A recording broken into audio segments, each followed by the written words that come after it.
Hello, it's that time again. Friday night, at least for me, 6 p.m. Pacific. Welcome wherever. Sorry, my dinner. I just had dinner, a little burpee right now. Hello, welcome wherever you may be in the country or the world. We do this every Friday night, 6 p.m. Pacific. So whatever time it is right now, write it down, add it to your calendar, and come here and discuss any and all things vegan with us. So in case you're new, this is where it's a place. It's a community, a forum where we can have a safe place and you can ask any and all questions related to veganism. If you're new and you want some advice from some long-term vegans, just not only from me, but from many others in the live chat, you've come to a really good place, a good resource. If you're a long-time vegan, you can hang out with other long-time and new vegans and people who are plant-based curious and the whole range of eating plants. So yeah, not everyone watches this live stream is a vegan. Not everyone is even a vegetarian. In fact, many people who watch this live stream are haters, people that just absolutely despise vegans and vegetarians and anything even remotely like that whatsoever. They think we're horrible people trying to destroy the world with some kind of new world order and Bill Gates is our leader and other weird nonsense like that. So if you're one of these people that have these outrageous conspiracy theory beliefs about veganism, you think we're all going to die, meat is necessary, whatever. If you're one of these people, please come. And if you're here right now, wait a few minutes, wait for me to get through the introductions, but say hello and introduce yourself and let me know that you're here to try to debunk veganism. And as long as you're polite and civil, you don't have to kiss my ass, just be civil, be relatively, decent of a person rather than some kind of hateful racist like that. Anyway, state your case, best, most concise version of your argument or example. Make sure you have one. Just don't say, well, there's people that could say whatever. That's nothing. Give me a concrete example or an argument, and we'll listen to it with a fair, open, and objective mind and see if you've really, truly debunked veganism or not. So please do if you're waiting. So anyway, for all of you guys out there, hello. This is Ryan of Happy, Healthy Vegan, the show that is not hosted by a sociopath, a narcissist, or a grifter. No, just simple little me here. I am your host of this live stream of the YouTube channel. So welcome everyone. Welcome to another Friday live stream.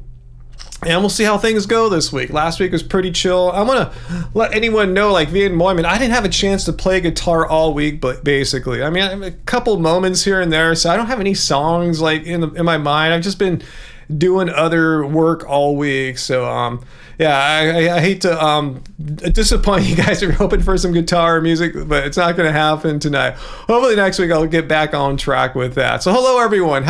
Welcome our fearless moderator, Peter.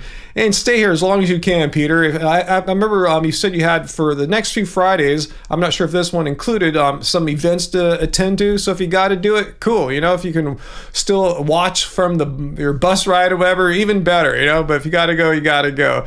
And welcome to all our channel members. That's the people in the live chat with the green names, the little badges next to your name. If you want to become a channel member, it's totally cool. You get little perks and stuff. We have special content we make just for you guys.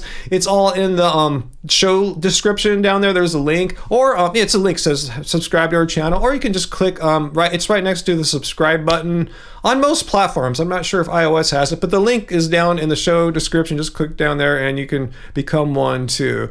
And just hello to everyone else. You don't have to be a channel member if you don't want to. It's totally cool, but it's an extra little support and just a little tighter bond of our community, I think, that when we have our channel members and we do our little channel member things. So anyway, guys, hey, the vegan student, been watching you for years. Great job on 200K. Thanks. Actually, we were probably losing subscribers. I think we have like 208,000, something like that. Now I think we had maybe 210 or 11 a while ago, just because we're an old channel. We started 10 years ago, and we had a rapid growth in the early few years. And all those people moved on. They either don't watch YouTube anymore or don't watch vegan YouTube. Hell, maybe a lot of them aren't even vegan anymore. Who knows? I have no idea.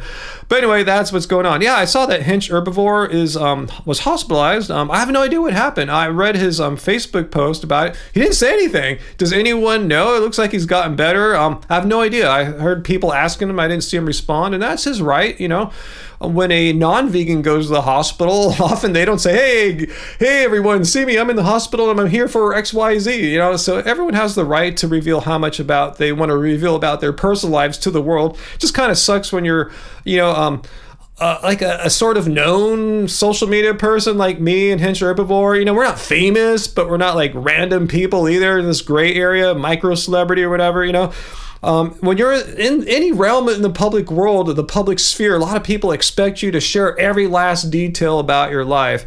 And I share a lot about my life, but there's stuff I don't want to share. And if someone is hospitalized, they have every right to not get into every last detail. Maybe he just wants to wait till he's out and healthy again, because maybe a bunch of people throw hate at him, right? Because we all know once you're vegan, you could never get sick, right? Because that's what veganism is. Let's look at the definition of veganism really quickly here. It's a philosophy and way of living which seeks to exclude illness, disease, and hospitalization as far as practical and possible. In fact, if you go vegan and stop eating animal products, you will never develop another illness. And if you do have an illness prior to going vegan, that illness will reverse itself. You will become basically immortal. Doesn't say that. I'm making that up right now. So anyway, yeah, veganism doesn't mean you're gonna be healthy. I don't know why so many people think if you're vegan, you're supposed to be super healthy, or the converse, you're supposed to be super unhealthy. No, we're just regular people. We can get sick too. A lot of really over enthusiastic vegans like to believe falsely that you can never get anything like the major causes of death, like heart disease, diabetes, stroke, stuff like that. No.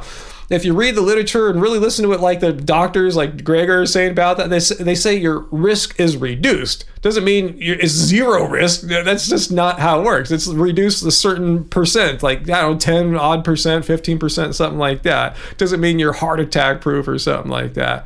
But anyway, still, Hinch Herbivore, if you're watching, hello, Paul.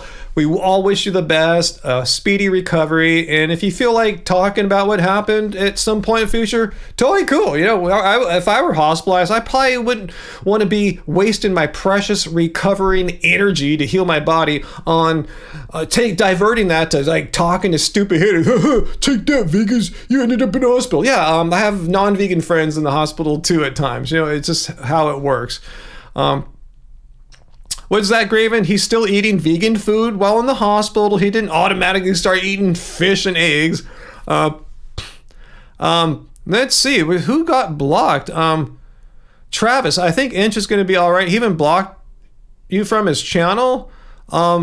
Yeah, what'd you do, Travis? And Vian Moyman, you guys got blocked. Just kind of curious. Everyone has the right to block people. We all have our things that annoy us or and we don't tolerate. And his might be different from mine, and I respect that. Hey, Uncle, how's it going, Uncle? Good to see you, Uncle. Yeah, let's get a ding for Uncle here. I didn't ding the definition of my fake definition of veganism there, huh? Anyway, yeah, sweet potato sister. That's what the definition of veganism should say, huh? When you go vegan, you are immediately elevated to immortal. Nope, doesn't say that. I don't know why people think, a vegan got sick, a vegan caught a flu, veganism debunked, a vegan got COVID, debunked, veganism debunked, a veganism got pneumonia, veganism debunked, a vegan got even cancer, veganism. No, we are not immune to any, we can get sick, just our risks for certain diseases are less, but that's what risk means. It's probabilities. It's like going to Las Vegas, it's probability theories that determine how gambling is profitable or not. Anyway, you can win sometimes in Las Vegas or gambling in like slot machines or whatever, but odds are over time you will lose. That's how they are so profitable.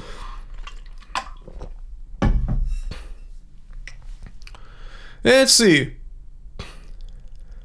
Yeah, I've blocked large vegan channels before. If they can't behave civilly, that's my thing. If you're going to talk to me, behave in a civil manner. You don't have to kiss my ass. You don't have to respect me even. You can despise me even. But despite that, if you want to interact with me, hold back your hate, hold back your despisingness. Is that a word? And just try your hardest. Summon up all your inner energy to try to converse in a civil manner. That's all I ask. I don't need people to kiss my butt. Just don't be a dick, basically. Yeah, Graven, maybe he blocked you by accident. You know, I'm always afraid when I'm blocking these trolls that, you know, like if you ever do it, it's in the live chat. That's where you go and click their name and block them. I'm always afraid it's going to scroll and I'll block someone really cool like Graven Babies or Fumampu or whatever, Dia Plusso, any of our great fans. Travis, you know, I don't want to block you guys, actually. That's why I appreciate having the moderators like Peter and Uncle there to have a more steady control, because they're hopefully not multitasking as much as I am here. I have a lot going on. I got 2 monitors here, camera on my mics. I have my tablet here to control things, so I can do stuff like this and do stuff like this, and I make sounds happen. And oh, where'd my sounds go? There's my sounds. Huh? Do they happen here too? Okay. Huh. I guess there's some lag time tonight. Anyway, speaking of Las Vegas, yeah, hey, Vegan Wesker, our music video, we set it to footage we shot a few years ago in Las Vegas, and that was a win. I won like $35 playing like nickel slot machine. No, it's nickel poker. Anyway, well, I don't want to get into that anything, but anyway, let's see. Yeah, I don't know, Uncle. I don't know if there's anyone's done research on that. Graven, you've been told today that 7.3 billion animals are killed in crop deaths yearly. I could probably pull that number out of that, out of this thing that I refer anti-vegans to. I bet the math is in there somewhere. This number of animals killed to produce 1 million calories in 8 food categories. So I could probably look through that and see how many animals are killed annually. I got this data here to show a comparison of what happens to, like, say, produce chicken and beef versus like fruits and vegetables. Anyway, hey, thanks, Vic R. Thank you for our first and hopefully our not last super chat tip of the evening or day, wherever you guys are. Thank you, Vic.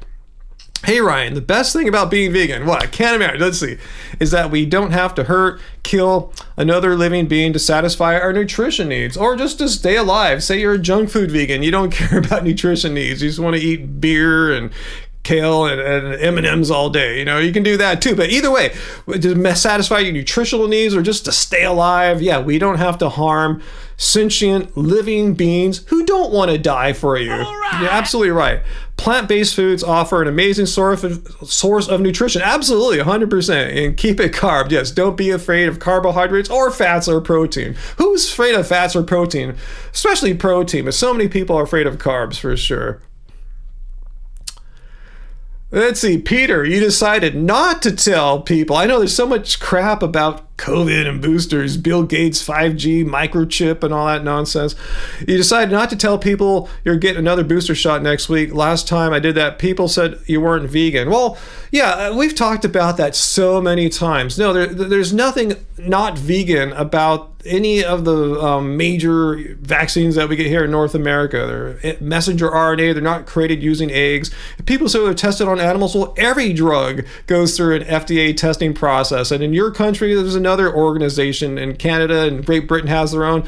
I mean, if you're against COVID because of that one attribute, then you couldn't take anything like ibuprofen or nothing. You know, there's nothing you could take. You could never take a medicine again for the rest of your life. And if we look at the definition of veganism, that's exactly what it says not to do. It says as far as possible and practical. It even goes down to talk about medications too. Let me see if I can find the medication part here. Medicine.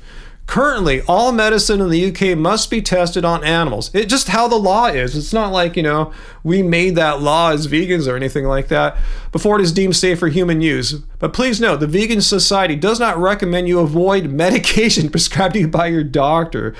So anyway, yeah, if you know these level 5,000 vegans, Peter, that complain about medicines, like just say, hey, that's not what the definition says, and they say, are you committed to never taking medicine again? Like you get in a car accident, they take you to the hospital, they can't put anything in you. I mean, and you'll just die or whatever, you'll bleed out. That's just ridiculous. Veganism does not ask of you to sacrifice your life needlessly because you're being an idiot about what the definition means. So anyway, Perfection or nothing. Exactly. There's no such thing as perfection. And people that think they're perfect level 5,000 vegans are just full of themselves. And speaking as a 12 and a half year vegan, those people are annoying. And they come here often and they get banned for being a-holes. There's some connection between being perfect, this desire for perfection, and being an a-hole. Now, I'm not sure what cart before the which came first or what, but there is a connection there. Anyway, Peter, well, that's what they said. Ask him, Peter. They told me, well, the animals died, you should die. Well, it's not like they're continually testing it over and over and over again. Just like any drug has to get tested, and ask them. So you'll never take another medicine for the rest of your life. Now you're vegan. Is that what you're saying? If your life depended on taking a medicine, you would choose death. Well, tell them, Peter, well, you're what we call death cult vegans. You guys believe veganism is a death cult. And again, let's look at the definition of veganism. Nowhere in here, does it suggest or tell you should kill yourself. They're on their own. They've made some radical definition of veganism that means if you go vegan, there are certain circumstances where you have to kill yourself, commit suicide for the cause. I always ask these people, do you let new vegans know this when you're trying to recruit people to become vegans? Do you let them know right up front that it's kind of culty, that you have to kill yourself if required? I'm sure most people say, no, we're definitely never going to be vegan if that's part of the deal.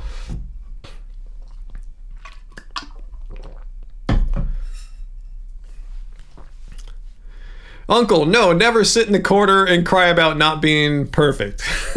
People who think they're perfect are probably the most imperfect people around, ironically. So anyway, welcome all the people who have joined since I initially came on 16 minutes ago, and welcomed everyone. Thanks for joining us here. Thanks. I saw Sarah earlier. I didn't say hi to Sarah yet. Let's see, Heidi, and who else has jumped on in the past couple minutes or so? And Michael, hey Michael, super backer. So anyway, any questions about anything? Since we appear to not have any trolls right now, we can keep talking about death cult veganism, which is, I think, fun and interesting to talk about. That there's a certain percentage of vegans out there. Some of them have YouTube channels that believe that veganism is a death cult. I mean, I don't talk to these people because they're wacky and zany and quite honestly scare me. Let's see, what's that, Peter? I saw you mentioned this earlier. You told your friend on Facebook not to go to a prawn festival as they were boiled alive. And he said, I don't care, they're yummy. It just shows that he doesn't care. A lot of people just don't care about cruelty, extreme cruelty. Ask him, how would you feel being boiled alive? You ever think about that? Why is it a prawn's fate to be boiled? Because it's a prawn. What if we boiled humans? What if we boiled dogs and cats? Put it into maybe give them some different perspective. Anyway, Uncle, it's about 65 degrees and partly sunny in SoCal. Yeah, it's been, we're having the May gray, which turns into the June gloom. It's just been a cold, horrible year for California, for Southern California. It was a horrible winter. We had a few weeks of spring, which was kind of nice. Now we're socked in with the May gray, overcast all day. I'm just kind of, and then probably summer will come and it'll be like a heat wave for 3 months. I don't know. We'll see what happens. But it's been a pretty crap year here. Yeah, I'm sure there's way worse places to be at, but I'm used to living in what people think is paradise, and it's been far from that from this entire year.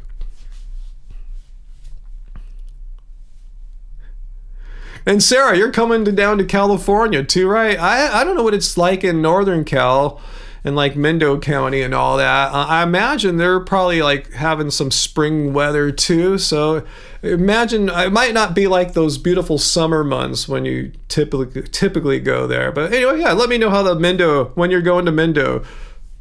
Dr. Bear, are you happy health vegan? I missed last week's live stream because my car died and had to buy a new one. Oh, I'm so sorry to hear that, Dr. Bear. Yeah, we missed your presence. We always miss it when some heavy hitters like you are gone, and weeks before we were missing. Sarah was gone, and we miss you guys. VLAM missed a few, and VLAM isn't around yet, so we're missing some of the heavy hitters tonight.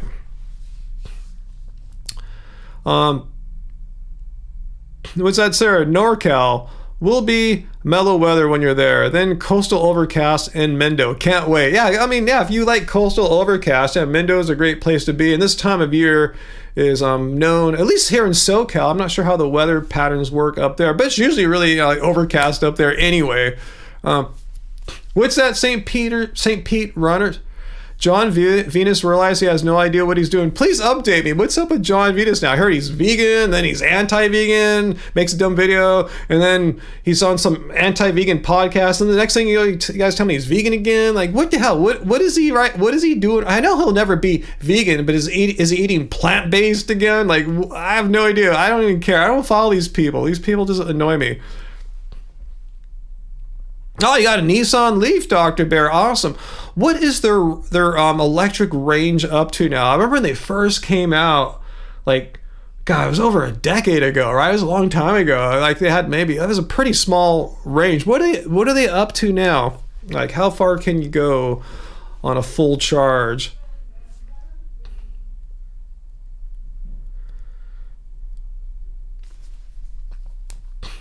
Let's see, Vegan Studies, talking about John Venus deleted his channel. He seemed to have deleted his channel.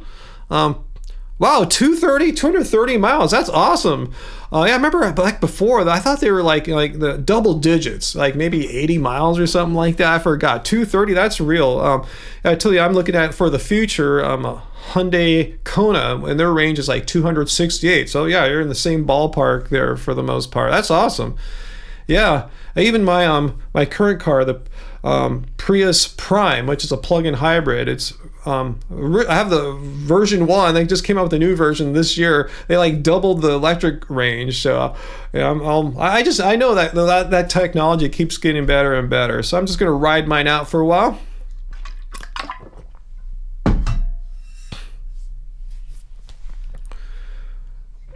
Herkel, are you trolling us? Why not put your life on the line for veganism? What do you mean put my life on the line? What are you talking about? Good question, if it's so righteous and all. Where do you get righteous? Again, let's look at the definition of veganism and tell me, how is this righteous? It's a stance against animal cruelty and exploitation.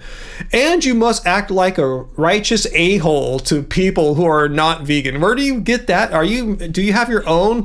What's that?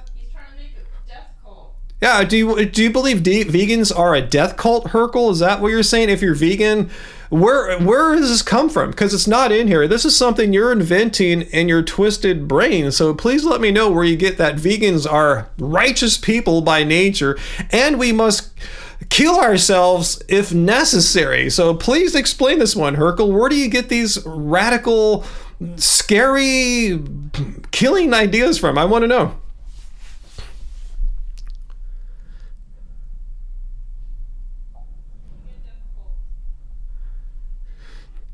Yeah, we're not drinking the green Kool-Aid. Definitely not. Yeah, Diablo raises the perfect counterpoint. Herkel, why don't you put your life on the line for Carnism? If it's so great and righteous, why wouldn't you sacrifice your life for meat eating if required? Herkel, I mean, it's a fair question to ask, right? If you asked it on vegans, we could turn around on you. What makes vegans have to kill themselves?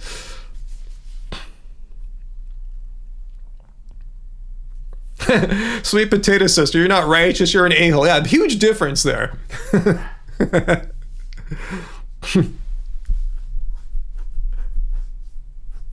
Yeah, St. Pete runner, that's kind of the funny thing. It might be driving a Kona in Kona, Hawaii, so we'll see if that ends up working out like that. But that, to me right now, that's for me the best low price. That's like a sweet spot. It hasn't come out yet, the 2023 Hyundai Kona. It'll be out later this year, but it's already been pre-released. All the car influencers have reviewed it and stuff like that, and it looks pretty impressive. Starting 33 or 34,000 bucks or something like that. For a 270 mile range, and yeah, it looks cool. But yeah, I'm not gonna buy one soon. I'm still cool with my Prius Prime. I love it. I hardly ever buy gas. I've already told you guys I rarely buy gas. I just bought gas last week, and I put in like 3.25 gallons, which is a lot for me. Usually I put in like 2.5 or 3 gallons, and that'll probably last me for like 2-3 months, maybe, depending on if I take any long road trips. I hardly ever buy gas, so don't get jealous or anything, but that's the beauty of plugging in and recharging at home. Okay, here comes Herkel to tell us why vegans should kill ourselves if required, if necessary. Herkel, most causes people consider important have been sacrificed for. Why is veganism different? I mean, it's important, but why should I have to kill myself? Like, I'm against racism. Should I have to kill myself for my anti-racist beliefs? I mean, I understand why would I have to kill myself for? I mean, I come on YouTube and I spread the vegan message and debunk anti-vegan nonsense. What part of that job description says, and I should have to consider killing myself if necessary? And what would this if necessary be, Herkel? Please describe a situation where I would have to kill myself, meaning I couldn't take medications or something, or I need to go into a slaughterhouse and like kill myself in there to get on the news or something. What are you talking about? What kind of bizarre fantasy of horror do you have in mind that vegans should be totally cool with? Let me know.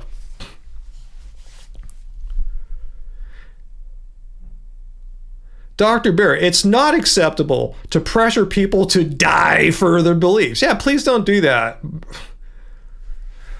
Giovanni, what's the range like on my hybrid? It's a plug-in hybrid, so it means it has a gas and electric engine. The electric engine has a range of about 30 miles, but I read the new ones that are out now have a range of about 50 plus miles. I'm talking about the Prius Prime, the plug-in hybrid. Not available in every state. They might not have them where you're at, but they're in California.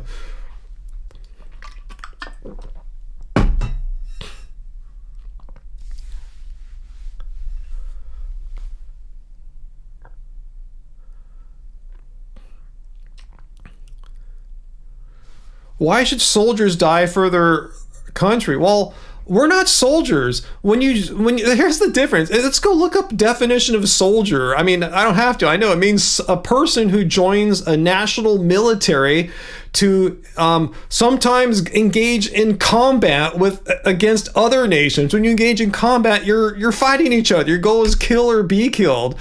What part about when I go to the supermarket or restaurant not buying animal products is comparable to a job, an occupation that gives you a paycheck to kill people? How can you compare the two? Going to the supermarket and buying beans and bananas and comparing that to a paid killer. I mean, not to say I'm not calling them killers, but I mean that's their job, is to kill and not get killed, hopefully.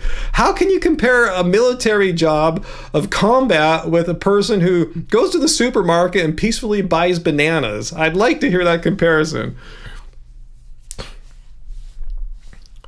Some of those anonymous for the voiceless act militarist. Well, I'm not anonymous for the voiceless. So, I mean, what is anonymous for the voiceless as far as veganism goes? There may be like a fraction of a percent of the total vegans out there. I'm not knocking them. I'm just saying you can't take a small group like that and generalize that all vegans are like that. Hey, if they want to join some kind of vegan military, good for them. But the rest of us are not obliged to. Yeah, I'm with you, Peter. I'm more of a pacifist and against all war. But yeah, you don't have to be a pacifist if you're vegan. I'm just a Buddhist. So yeah, Buddhists typically don't like go to war and start wars and stuff. Yeah, Uncle. Is that guy Herkel threatening vegans to the point where they have to die? Like, what is the point? Just because you believe in a cause passionately means you have to die for it if necessary? I still haven't seen Herkel. Still, give us the situation where vegans are required to at least strongly consider killing themselves if necessary. What is this situation you have in mind, Herkel? Herkel, I don't care if you're big bone. Just, again, you're the one that brought this crap up. Please, your next response, say nothing other than the situation where someone like myself, a 13-year-old peaceful vegan, would have to consider killing himself because I'm vegan. Please give me this situation you have in mind, because you haven't said it yet. That's it. That's all we want to see from you. If you give us something else, we're going to time you out. Yeah, what does this bone size have to do with anything? He's trying to distract us. He's trying to fling poop on the wall. No poop flinging. If you're trying to debunk veganism, argue your point as if your life depended on it, but don't try to distract us with a new poop. All right? Yeah, Food Man Poop. Maybe that's his job. Who knows? Hey, is AJ here? Hey, AJ, we were missing you. So you're a little late, guys. So we have a guy in here named Herkel who says, I should have put him on the poop wall. Let me see if I can find his quote again. But basically,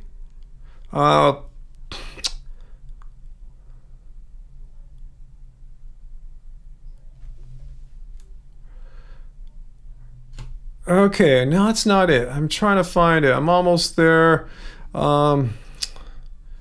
I should have got it on the poop wall. I'm slipping in my old age here. I seem to have lost it.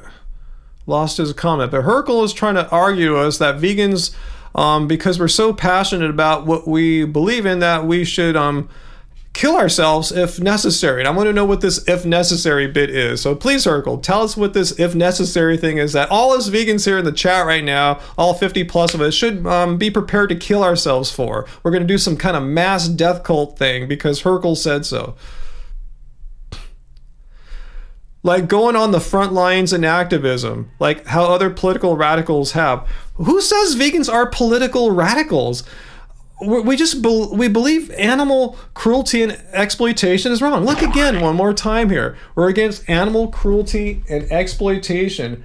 How do you equate that with political radicalism?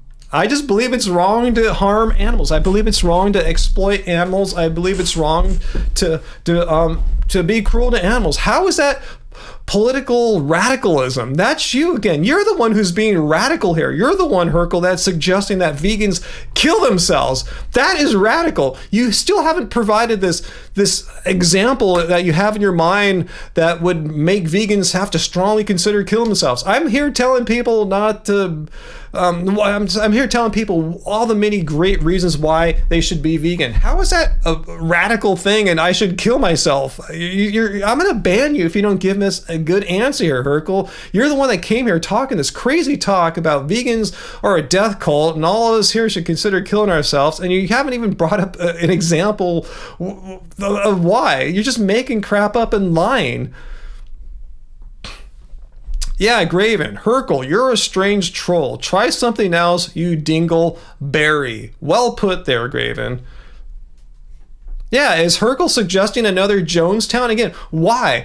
Why is it because we're against killing animals and being cruel to animals and killing animals? Why should we kill ourselves? That makes no sense. That makes zero freaking sense. He just doesn't like us, and he probably just wants us to go away, and that's one way to make us silent, right, is if we killed ourselves.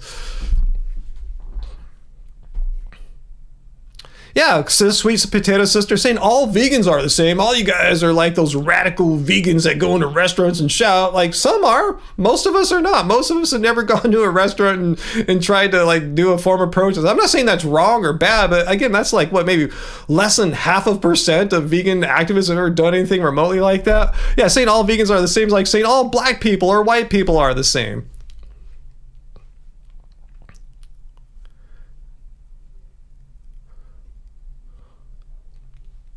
What's that karmic breath? Could vegan is a death cult be the single greatest mental gymnastic of all time? Well, it might be, but there are actually vegans out there who believe veganism is a death cult. I have banned a few. A few vegans have come on this live stream in the chat and argued to some of our viewers that they should consider killing themselves, committing suicide because they need to take medications prescribed to them in order to have a functioning life. So yeah, there are some vegans out there that think we should kill ourselves under certain circumstances. And I ban these people because veganism is not not a death cult. And if that kind of point of view made it out into the mass public, we'd be laughed at even more, and no one would ever go vegan. Peter, you did go and interrupt a crab festival? Awesome. Okay, Herkel. Okay, now you're doing name calling, Herkel. You're calling me naive. So now I'm going to put you on the poop ball once and for all here. So get ready, Herkel. I'm going to leave your words on this board for all my classes to enjoy, giving you full credit, of course. Okay, before we discuss your poop ball thing here, we are going to look at the rules here. Be civil, because you're going off on the deep end here, calling me naive. No personal attacks, like calling me naive, harassment. You kind of are harassing us. So just letting you know, you're on some thin ice right now. So you're saying it's not a radical political movement or radical. You're saying it's not a political movement or radical. It's not. It's a personal stance I made to not harm animals. How is that political or radical? Given it goes against the status quo. So you're not so naive. Come on. Well, first of all, I'm not naive. So you're saying if you go against the status quo, you're radical? I mean, I'm Asian. Most, American culture is white, like Norman Rockwell paintings and stuff like that. I'm Asian. We're like, what, maybe 10% of Americans? That's going against the status quo. Is being Asian radical? Is being Asian a political movement or something like that? Just because you're in a minority and you're not doing what the norm is, like most people don't live like I do. I mean, I have a pretty weird lifestyle compared to the status quo. Is that radical? Is that a political movement? Just because someone is different doesn't make them radical. It doesn't make them political. It just makes it a personal choice. I made a personal choice not to have children. That goes against the status quo. Is that a political movement?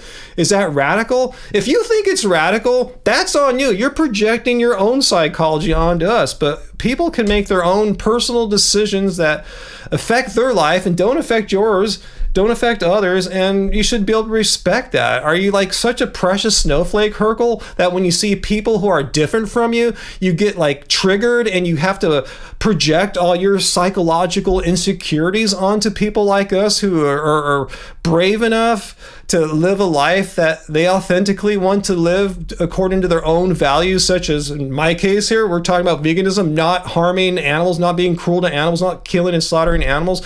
Why does that trigger you? That people can, here's why I went vegan. I didn't do it to become a political radical. I did it when I realized, hey, I can eat all these plants and not have animals die for me. Awesome. Why would I want to have a lifestyle where animals had to die for me, given there was a perfectly fine and healthy, viable option I could pursue and choose and not have animals die? How is that radical? How is that political? It's ethical. It's compassionate. It makes complete sense. I mean, it's just common sense. Like, duh, animals don't need to die in order for them to live. Hell yeah, sign me up. F yeah. How is that a political radical movement, Herkel?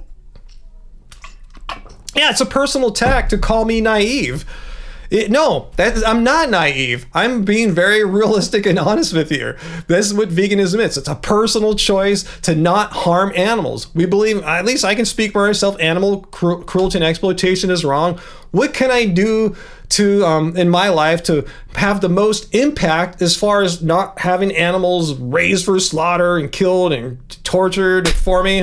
It's not to participate in that industry, to eat plants instead. Yeah, you said I'm naive. Let's look again. That's why. You're not so naive. Come on. I mean, you're saying that in a double negative, so I say you could try to wiggle out of it. But in essence, you're saying, hey, you must be naive if you really don't think that being vegan is a political movement or radical. That's really what you're saying.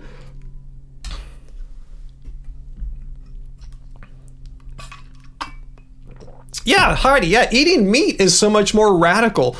Raising, breeding into existence, and slaughtering 80 billion animals a year and all the resources required for that to happen, that's radical. All the death, all the cruelty, all the exploitation, all the resources so you can eat a steak and burger every day, that's radical.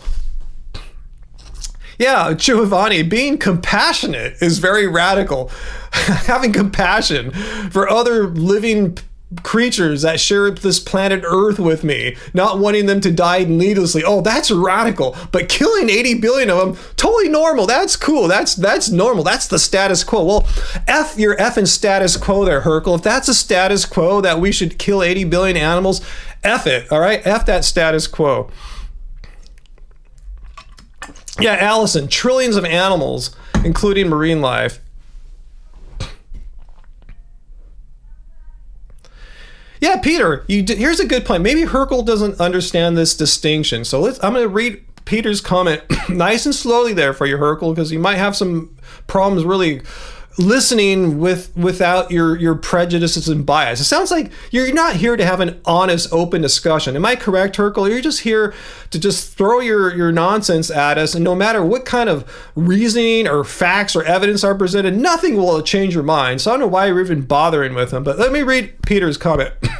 You don't have to be an animal activist to be a vegan, although more animal activists are needed. Yeah, you can be a vegan and not ever do any animal activism. It's not required. Let's look at the definition again.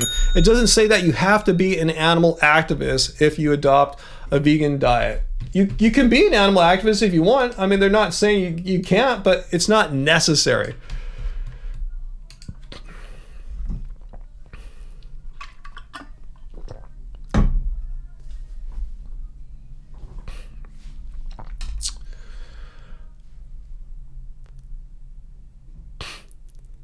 Oh, I forgot to hit the drink thing. Yes, thank you for that, AJ. Oops.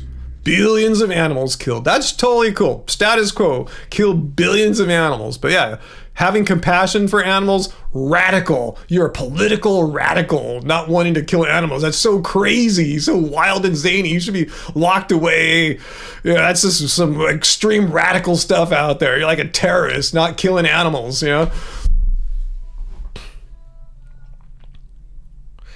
Allison, what do you say about vegans who say that activism is necessary since vegans are the only ones woken up enough and are aware of the atrocities? Well, it's not necessary for every single vegan to be an activist. There's plenty of us speaking. There's so many vegan activists out there. I mean, it's not necessary. It's not like vegan activism isn't being represented in the world, on social media, in books, and documentaries. There's plenty of vegan activism out there. I don't know if it would help it would be better if everyone were an activist. It might drown the mess. I don't know. I'm just saying there's already plenty of vegan activism. So I think there's, we're doing fine. Vegan activism is alive and well and kicking, and not everyone. Here's the deal. Going vegan, once again, it's a stance against animal cruelty and exploitation. The Vegan Society doesn't say, and you must also write books, go on social media, go on television, and give talks at TED about veganism. You don't have to do that. A lot of people don't want the spotlight on them. They don't want people to know who they are. They don't want to share their personal life details with every mean, hateful, bigoted troll out there. It's horrible. You guys might not have any idea how psychologically what a toll it has on many vegans out there. So I say no. If you want to keep your personal life personal and not put it out there for the world, you might not want to be a vegan activist. And there's plenty of reasons why you don't want your name and face out there. You just might not have the psychology, temperament, and time to deal with all the hate and bigotry that you will get. Herc. Admit I am? Just admit you are. Admit I am what? Compassionate? Logical? What? Admit that I'm what? I'm radical. If you're trying to say I'm radical, please describe to me how my choice that I made personally. I didn't make it in a political setting. I made it privately, by myself or with Angie, to, hey, I'm just gonna not eat any more animal products anymore because now I know. I've tried vegan diets for a while and I'm healthy, I'm fine, I feel wonderful, the animals aren't dying. How is that radical? Be specific. Let's see what radical means, because you're just gonna equivocate until we have a definition before us here. So let's look up the definition of radical. Definition of radical. Okay, Let's see. Especially of change or action relating to or affecting the fundamental nature of something, far-reaching, a radical overhaul. Well, I guess being vegan is radical in sense, in a loose sense, in that it's different than what you said the status quo is. I guess for a non-vegan, in your mind, your psychology, it might seem radical, but how is that bad? We're just not killing animals. How is that like a radical thing? It's radical to not kill things. Is that what you're saying? We're radical because we don't kill things? Herkel, you don't get to ask questions. You're the one that brought this up. So please tell me how veganism is radical. We just looked at a definition. Let's look at a secondary definition. Let's see. Representing or supporting an extreme or progressive section of a political party. Well, I hate to break it to you, veganism is not affiliated with any political party. We have people on all the time, conservative Republicans, left-wing liberals, people in the middle, people just are anarchists. What is radical? So please explain again. How is it radical to be against killing animals? I mean, how is that such a horrible thing? I mean, because radical, the implication being it's such a bad, crazy thing. How is that bad and crazy to not have animals die for me? Please explain that. If you can't answer that, we're going to time you out. Please answer. How is it radical and crazy and so horrible that animals aren't being killed for me? Please explain this. I want to understand how not killing things is radical, but killing things, totally fine. I don't understand. Explain it to me, Herkel. Pretend I'm completely stupid, okay? Pretend. I know it might be easier for you. Probably don't think I'm that smart. So pretend I'm completely stupid. I'm a dumb little kid even, all right? I'm a little kid. I'm sit down and listen to big old Herkel here with the big bones. And please explain to me how having animals live while I eat plants and not kill those animals, because I mean, how that's radical. But you going around having paying people to kill all these animals for you, that's totally not radical. Slitting animals in the throat in slaughterhouses, totally cool. Me eating plants, radical. Please explain.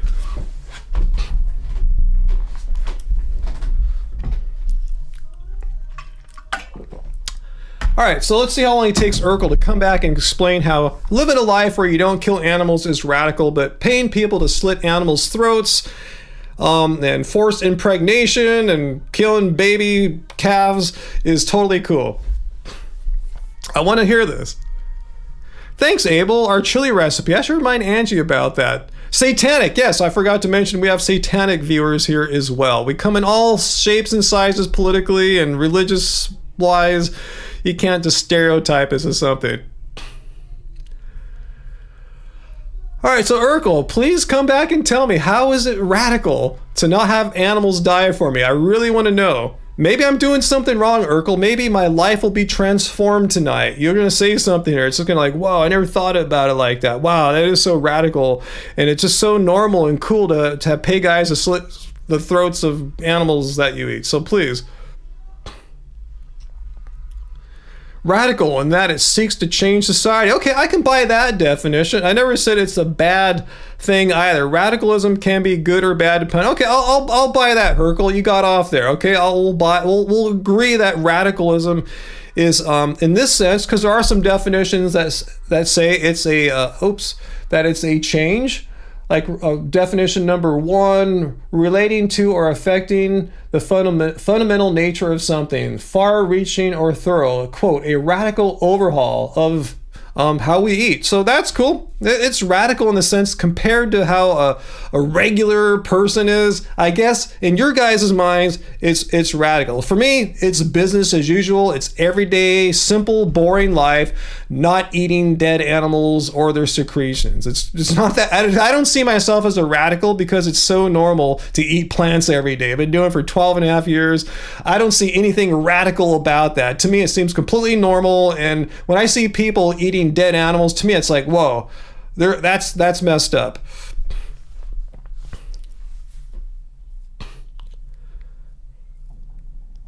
So anyway,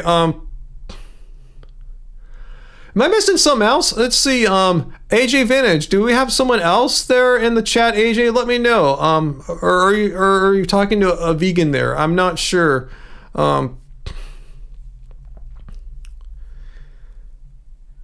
Yeah, he's responded to me, Alex. That's what I was responding to. How he said, well, you know, if it's he never said radical has to be bad.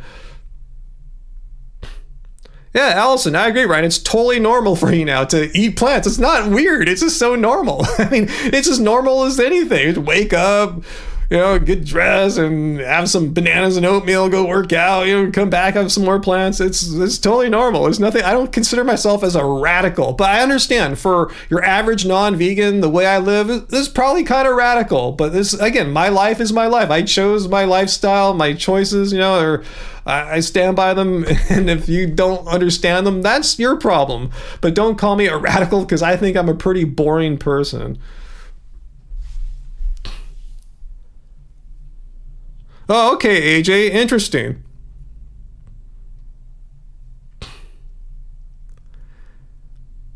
Oh, Hippista, thank you. I'm glad you have gratitude. Thank you for this space. I love y'all. I love y'all too. Yeah, Friday nights, tell you, these are my days. I love you guys.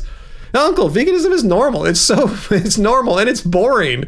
You know, that's what my channel's about, how normal and boring veganism is. Not this, hey guys, look at me. I'm vegan. I'm so wild and crazy. I eat all these plants and it's crazy. Look at me. Woohoo. No, it's like, oh, I'm just a vegan. I eat plants. Like, so what? What's so weird about it?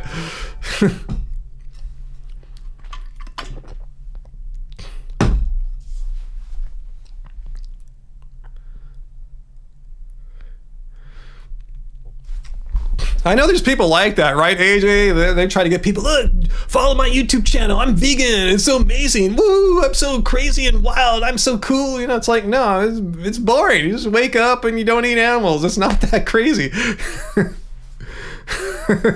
It's kind of boring, right? I mean, it just should be. It just should be a regular life. You know, you just don't eat animals. It's just, how should it be any different than like an animal eater's life? We just don't eat animals.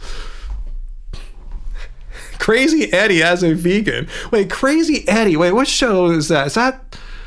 I was thinking that's not... Wait, who's Crazy Eddie? Is that the guy that sells TVs or something like that? Or on commercials? It's not boring? I think it's kind of boring. But I'm not saying that in a bad way. It's just me living my life. I don't get up, oh man, it's going to be such a radical day today. I'm not going to eat any animals. I just get up and I do my thing that I've always been doing, at least for the past like many years.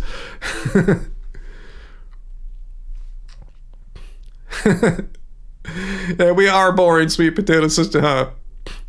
Yeah, New York City commercials. Was it like, did he sell electronics or something like that? Is that who Crazy Eddie is, if I'm remembering correctly? Yeah, I was thinking some old school TV commercials. Yeah, buy all the stuff, all the stereos are sale, whatever, the TVs, half price. Is that Crazy Eddie?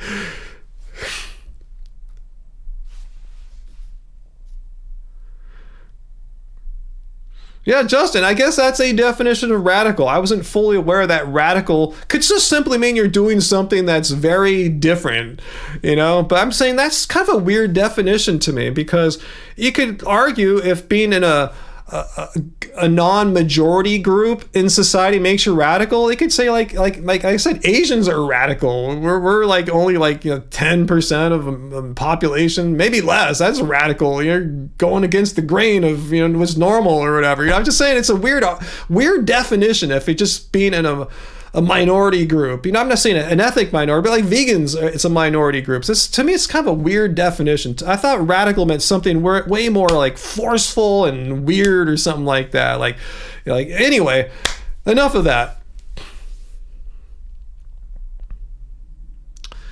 Herkel, you still haven't shown me why I should die for veganism. Is your eating meat cause so wonderful that you would die for eating meat? Just kind of curious. You seem to be very passionate about your eating meat, Herkel. So let me turn the question on you. Is there a scenario where you would sacrifice your life for the cause of meat eating?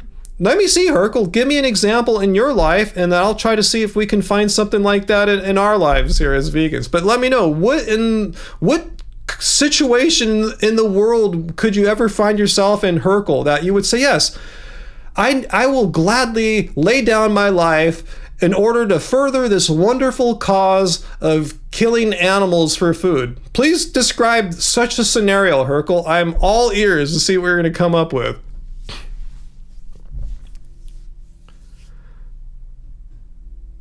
Diablaso, yeah. What would you accomplish being dead for veganism? Yes, the Vegan Society says, and their definition here, I've moved away, but yeah, a dead activist is not a really good, useful activist. You know, you don't need to die or anything like that. Just be vegan. Anyway, I'm trying to figure out, why is Hercule so insistent upon people committing suicide? I'm just kind of understanding like what he's using as his justifications for suicide being a wonderful thing that so many people should consider doing.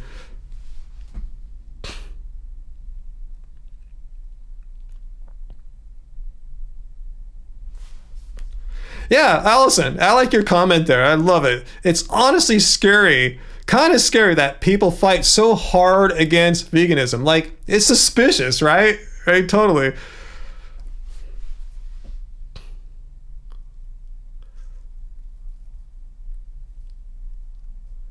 That's funny, Fu Manpu, about some things are worth dying for.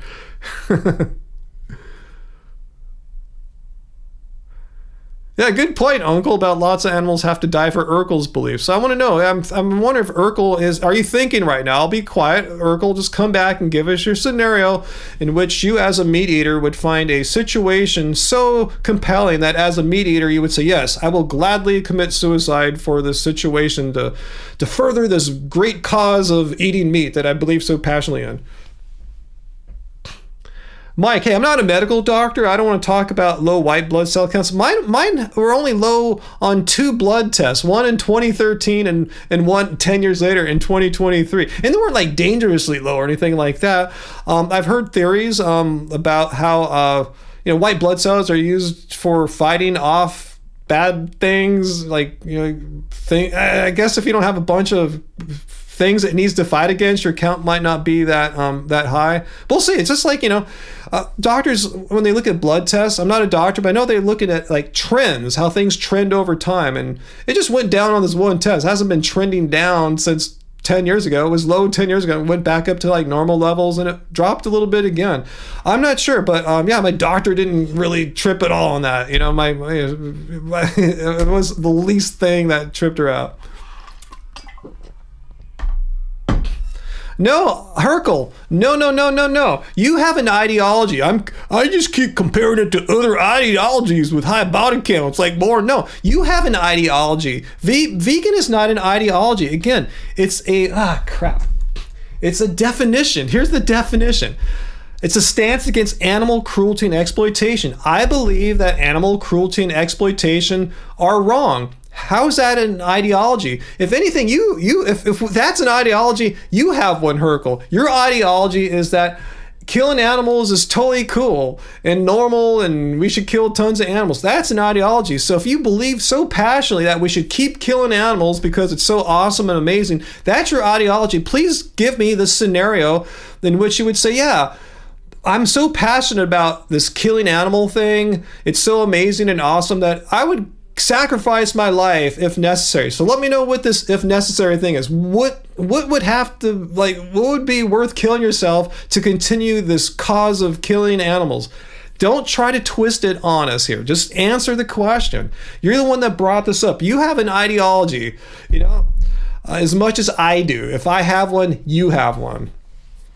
My ideology is simple. I believe it's wrong to kill animals. I believe it's wrong to exploit animals. I believe it's wrong to be cruel to animals. Anyway, please, since your ideology is something like it's great to kill animals, it's great to be cruel and exploit animals to them. Anyway, why would you want to kill yourself?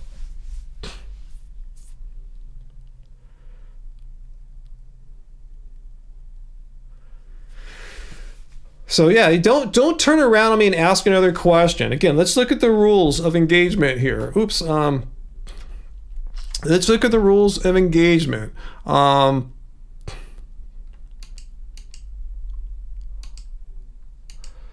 When trying to debunk veganism, rule number 3 here, I will discuss only one of your claims at a time. Don't bring up new claims, like ask a new question, answer the question. Don't throw poop on the walls, just answer the question. Don't bring up new stuff. You're the one that brought this up. I didn't come to you, Hercule, and say, hey, you're the one that came here. You're the one that said vegans should kill themselves. I'm asking you all to help me understand your question. You're so passionate about eating dead animals. Tell me why you would want to kill yourself as a dead animal passionate person.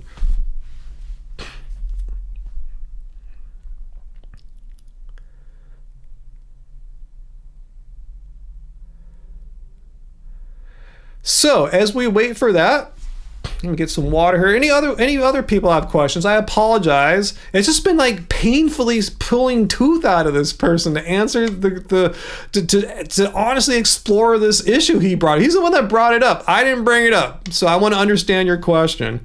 In order to understand your question, I got to ask you a few things, because I cannot connect like a Vulcan mind meld over the internet to Hercule's brain.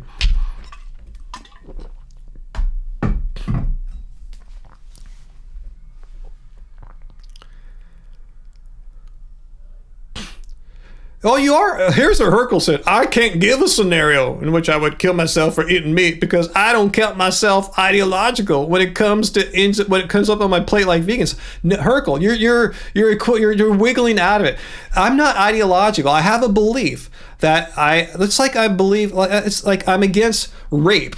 I believe raping other people is wrong. I don't rape others, and if someone rapes another person, that person should go to jail, and all sorts of bad things should happen. They should be punished. I believe rape is wrong. Is that ideological? No, it's just a belief I have. It's like, oh, that's wrong. They're harming someone. Raping someone is exploitative and cruel, and it's just wrong. So how is that ideology? Because it's not, because it's the same belief. When I see an animal being harmed, if I see an animal's getting its throat slit, turned into a hamburger, it's needless, that's wrong. How is that ideology? To have compassion for other sentient beings. I have compassion for humans to not get harmed and exploited. I have compassion for animals. If you have compassion for animals, that's ideology. If you have compassion for humans, that's not ideology. I understand the difference. It's the same emotion. It's the same reaction when you see a living sentient being harmed and exploited. How is one? I don't understand. You're just wiggling out of it. You have ideology, Hercule. If I'm being ideological about finding it wrong to consume animal products because I'm against animal cruelty, you have a different ideology then. Your ideology is there's no such thing as animal cruelty and exploitation. Therefore we should kill animals all we want. That's your ideology, but you're saying I'm not ideological. No, you're very ideological. You just are too blind to see that. I'm saying if I'm ideological, you are, but I don't even think I am. I just have I think a healthy emotional reaction of compassion when faced with exploitation of humans being raped, say, or animals being exploited and killed. So anyway, yeah, that's a good question, Matt, huh? Hercule, if most of the world was vegan, would you be vegan too? Or would you die to stand by your meat-eating ideology? You got him there. That's his ideology there. I'm sticking to it. Meat-eating is awesome, man. I don't care if everyone's vegan. I'm going to stick to it. I'll kill myself if I have to defend my meat-eating ideology. Justin LaVance, no, you did not get banned. We see your comment here. Veganism is whole organization. What are you talking about? You're throwing. Okay, now I'm timing him. Uncle Peter, can you just time him out? He's pooping on the wall. Again, you're breaking the rules here. You're bringing up new crap. Vegan is whole organization. What are you talking about? Look it. When trying to debunk veganism, we'll discuss only one of your claims here. Now you're bringing up new stuff. Veganism is an organization. What are you talking about? It's no organization. You don't join the vegan society and they send you a card, welcome to the vegan organization or something like that. You're just making crap up. There's no organization. We're just people who are wired in a way that when we see cruelty and exploitation happening to animals and humans, we don't make a big distinction. Like, oh yeah, if you can rape and kill the animals, that's totally cool, but humans, no. We don't really see much of a difference there, in that if it's a living sentient being that doesn't want to be harmed, it has the right to not be harmed. That's where we are. It's just a compassionate reaction. You're lacking that compassion, Hercule, and you're trying to say we're the radicals. AJ, yeah, we do live in a bizarre world where people like us who see animals or humans being harmed, we're weird, we're crazy, we're radical. If you see human exploitation and animal exploitation, you're radical, because you shouldn't see animal exploitation. Hey, Johnny Bravo. So anyway, Graven, yeah, he's poop on the freaking wall. He's been pooping all night. So anyway, all right, so let's come down from this whole vegan should kill themselves nonsense. Anyway, let's see, what's that, Dr. Bear? That's exactly the same naivete shown by death cult vegans. Exactly. Both are advocating for vegans should kill themselves. I love meat so much I would die. I'm such a hardcore vegan. I would starve to death on a desert island. Yeah, I don't understand people who are into like killing themselves. It's just weird. They're not gonna, they're people that just argue about these hypothetical situations. But if push came to shove in the real world, the real freaking world, rather than some thought experiment, they wouldn't kill themselves. None of these people that argue for death cult veganism or meat cult veganism, none of them would kill themselves. They just like to talk a big talk to sound all tough, I think. I'm level 5,000 meat eater or level 5,000 vegan.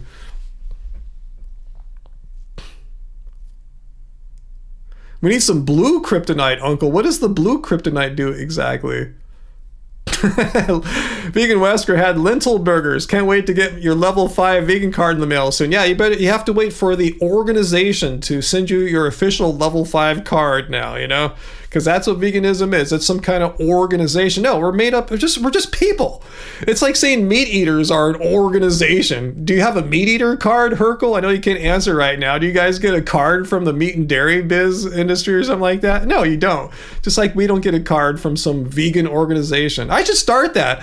What do you think, Sarah? Should I start the vegan card? Like, you're officially vegan? Like, you send me like $5 or $10 and I'll send you an official card with your name on it saying that you're a vegan. Should I do that? Some like cheap, silly money-making scheme or something like that?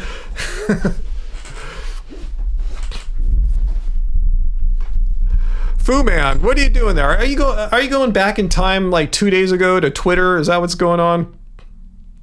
Oh, okay, Uncle. Thanks for clarifying what the blue kryptonite is. Let's see. I didn't see the error message. Wow, I wonder what's going on tonight. Wow. Yeah, I'll start the vegan card. I'll do that. Send me $10 and I'll give you a vegan card, making you an official vegan.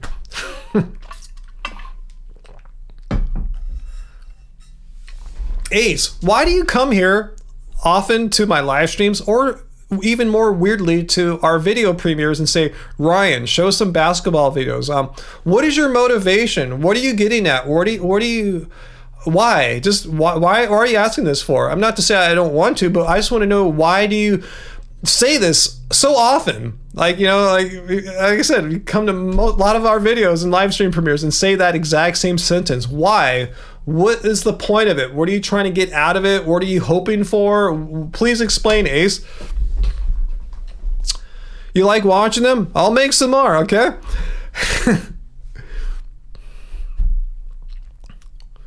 It just seemed like you're doing some kind of trolling or something. I'm just kind of suspicious, Ace. That's why if I seem a little perturbed, I just smell a rat for some reason. Not sure why. Maybe I'm wrong. Maybe my suspicious radar is just faulty right now. Who knows?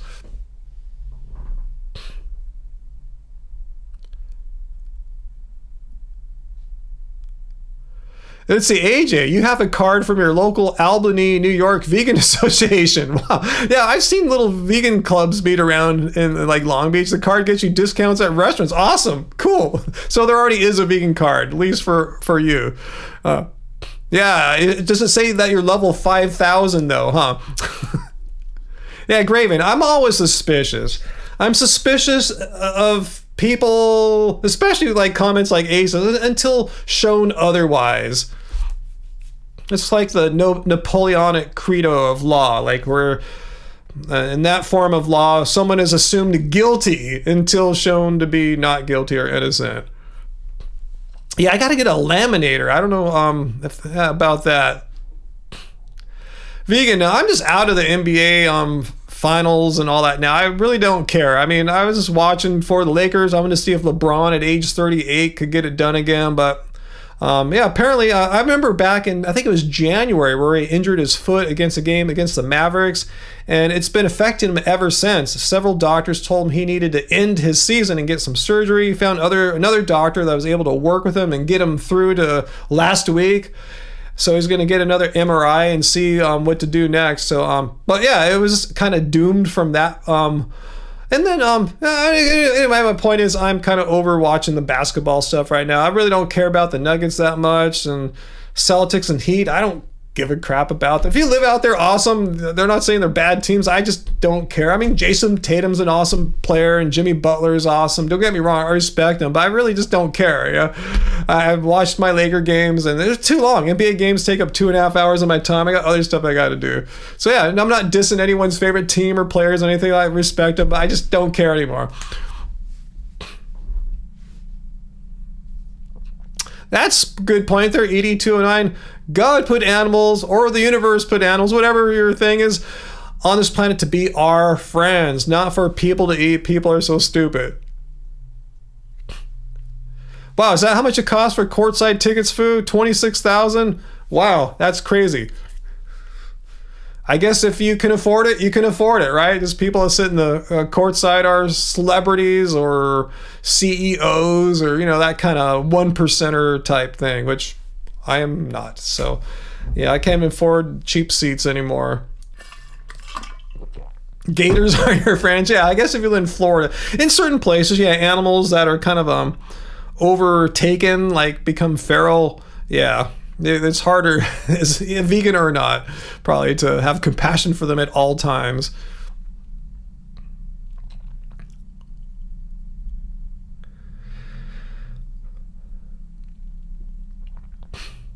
So anyway, hey Samuel, vegans make ethical reasoning, which makes us the normal ones. That's how we see it, huh?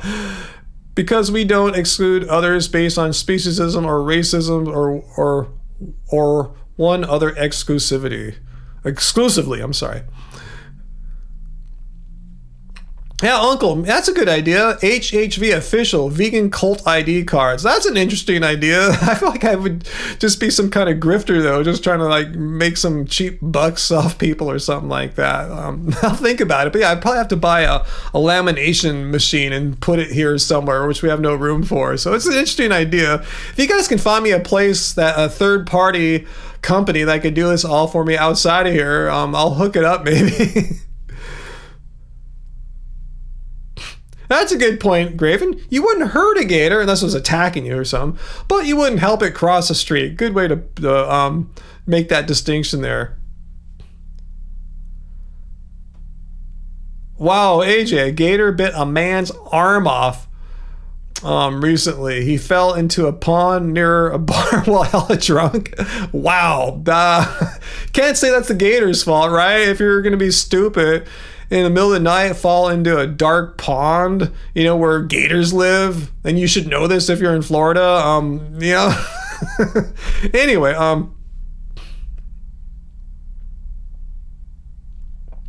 Heidi, I heard something about that. I think I saw that headline, but didn't want to click onto that.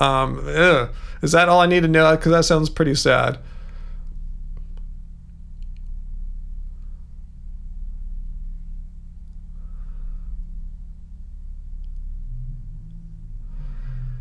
Let's see. All right, let me get some water here. How long have I been on here? 1 hour and 14 minutes. All right, awesome. Yeah, Jokic is an amazing player. I knew that was going to be a tough matchup, considering the Lakers didn't have anyone really all that well equipped to guard Jokic through the long haul. When we played them in the bubble in 2020, we had Dwight Howard, and his whole job during that series was to just make Jokic's life horrible. And that's a great matchup because Dwight Howard has about the same height and length as Jokic, and he's bigger and stronger and physical, old school. You know, he's an old school kind of player, and he bothered Jokic. But we don't have anyone like that on the Lakers to bother Jokic. So I thought that was going to be a negative on this matchup, this last playoff series the Lakers was in.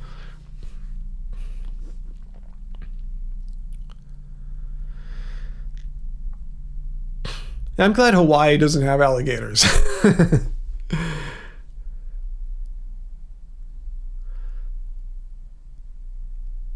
Let's see. Wow, Graven. Great. Yeah, gators freak you out more than anything else. You live by a lake and it's infested. Wow. Yeah, I can't even imagine what that's like to live near a big gator-infested lake in Florida. Wow. Or anywhere. Just to have gators like right by me. That sounds pretty scary. You have to be careful, right? You just can't go walking around without being somewhat aware of what's going on. Dr. Bear, I'm glad gators are not native to Oregon where you live. Yeah, I'm glad gators aren't out here too. Yeah, here you just have to worry about humans. And in Florida, you got to worry about people too. Yeah, but you got humans and gators.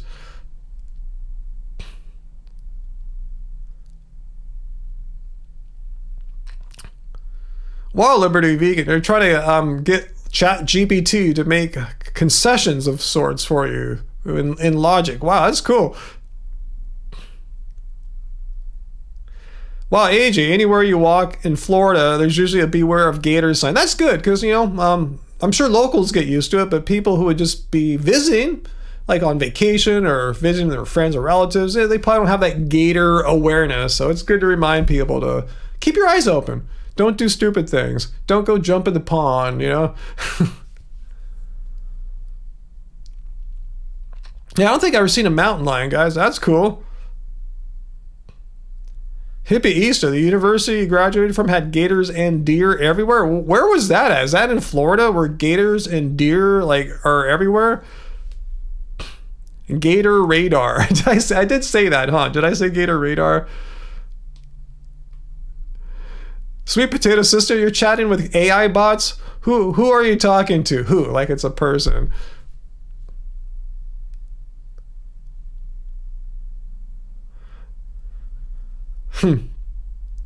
Yeah, I don't think I've ever seen a mountain lion. I don't know how I'd react. Just probably very cautiously. The biggest, scariest animals I've probably ever seen up close are the bisons that you've hopefully seen in our camping videos when we go to Catalina.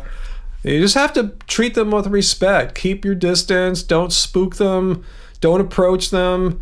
If they're coming through camp or walking past you, just let them be. The scariest thing is if you're walking along a road and they decided to chill out on the road or right next to the road. It can be really hairy. Like, gee, should I just wait for them to go or do I just walk past them slowly? It can get really scary, you know. You think about life and death when you shouldn't have to.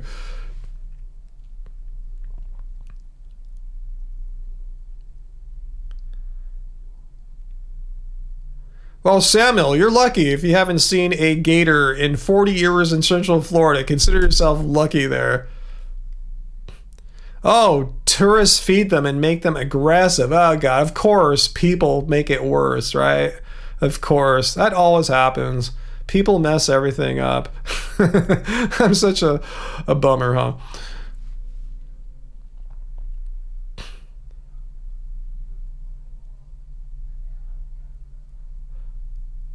Let's see. All right, let me take a little stretch here. The chat is really erroring on you. What is it doing? What is the chat doing? It looks fine for me. What are you seeing there, Uncle, that the chat is erroring? That could explain why the views seem down about like 30% today as well. If it's like making it, you know, annoying for people. Or maybe switch between live chat and top chat. But yeah, let me know what the errors are because I am not seeing them. I don't see any errors. Oh, I have 2 ways to see comments, and I'm not seeing any errors. Is it when you make a comment, or like, let me know what's going on? Just kind of, it won't paste it. Oh, really? Let me test something here. I just want to say, yo. Okay. That sucks. Huh. Okay, people, Dr. Bear said refresh your page. So if you're on a web browser, hit refresh, or if you're on a on the YouTube app, maybe hit back and just relaunch the live stream or something like that. See what you can do. See what you can do. Okay, I'm seeing your stuff. Yeah, see what you can do. Try something. Either, hit refresh if you're on a computer. It's in the web browser, that kind of return circle button or something like that. Or if you're on the YouTube app, just go back to our channel and hit the live stream again and launch it. See what you can do. Hey, there's Angie. Just refresh. Let's see if that helps. You did refresh, but that's weird. I apologize. That's destroying our live stream tonight. Yeah, we usually have a bit more. Okay, I see a few of you guys left and came back. You're following my instructions. So hopefully it's working out. Hopefully the chat's working. Hey, Chris, glad we saw your message.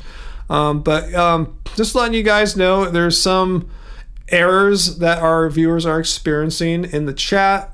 When you type things, it might not go through. So just try your best with us guys here. I don't know what's up. I don't know why YouTube is doing this to me tonight. It sucks. It seems random being Moyman. I'm sorry about that. Hey, Lynn. How's it going, Lynn?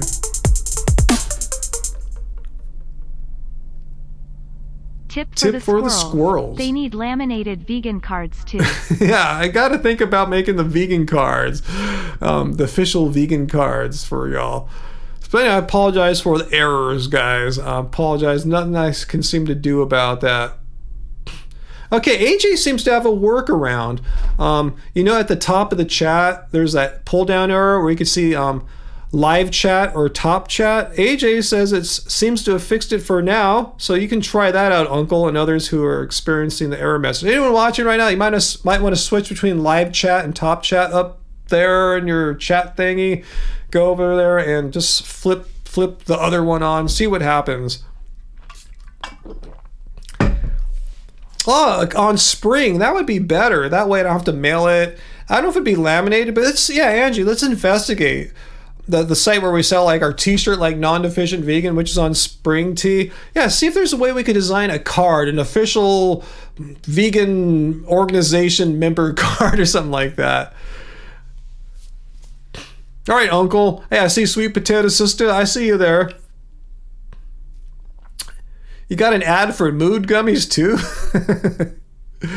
Okay, so yeah, we'll see what options there are, Angie. That'd be awesome, because we need to have an official vegan card. Okay, Giovanni, chat seems fine to you. Okay, good. Maybe YouTube sorted it out now. We'll see what's going on. But yeah, let's say hi to Angie, who's dropping by. Yeah, sometimes she'll pop by the stream. She'll see what I'm doing. If there's a problem, she'll try to help out. So she must have been just what was the word? Just watching right then. Yeah, Heidi, then you can take this vegan card out to restaurants and try to ask for the discount and see if they laugh at you now. Like, what are you talking about? Get out of here. You keep getting ads for fried chicken? I'm sorry about that, Vegan Moyman. Oh, man. Sorry, guys. Yeah, Sweet Potato Sister, just show your vegan card to everyone, because we need a vegan card, right? I mean, that's what people perceive us as. We're some kind of weird organization. We might as well have a card to prove we're vegan. Anyway, any questions? Do you guys have any questions of any kind? Vegan related questions? If there's any lurking non-vegans or anti-vegans? Fruitarians that think I'm really unreasonable and mean about your beliefs, we can have a discussion. Vegan Freemasonry is actually a club, really? Wow. Yeah, maybe we get Happy Cow involved on that, huh? Angie, which shampoo do I use? You know what it is. What brand is it? I know it says like not tested on animals, vegan or something like that. Is it God, what's it called, Angie? What's my shampoo brand? I see it all the time. Andalou is the brand, right? Andalou. I forgot what kind it is, like flavor, whatever they're called. Andalou. ANDOLOU or something like that. I probably botched it up, but it's something like that.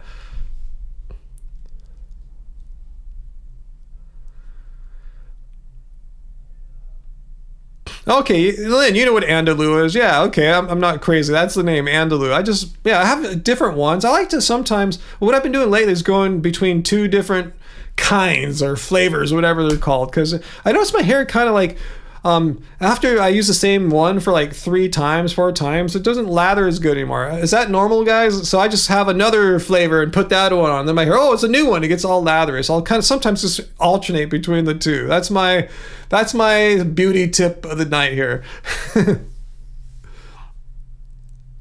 That's funny, Allison. Yeah, we need to give some vegan bragging points when you join the vegan card club. Malik, yes, I love avocados. Why is that? Do you like avocados, Malik?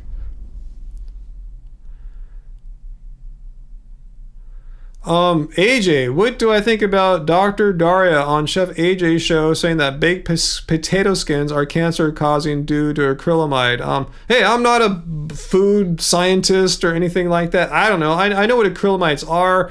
I thought they occur when plants are deep fried or fried or something like that. Is it really that bad on potato skins compared to like other forms of cooking food or something like that? I mean, I don't know. I have no idea if that's true or not. I don't know how to evaluate that. Let me know if you guys know a person who would be good to ask. Okay, there's what I use. Andalou Naturals. Thanks, Angie. I use the age-defined one the most. Okay, you guys got that? I use the age-defined one. It says stem cells, not like human stem cells, but plant stem cells. That'd be weird, bathing in baby cells. Anyway, plant stem cells, age-defined. So that's why I'm so age-defined. It's not my diet. It's not my genetics. It's my shampoo that makes me defy age.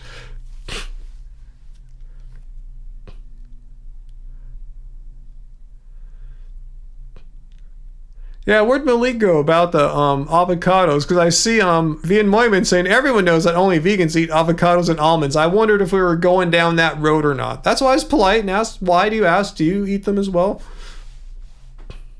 The shampoo that turns the clock back. That's its little tagline or credo on the label. The shampoo that turns the clock back.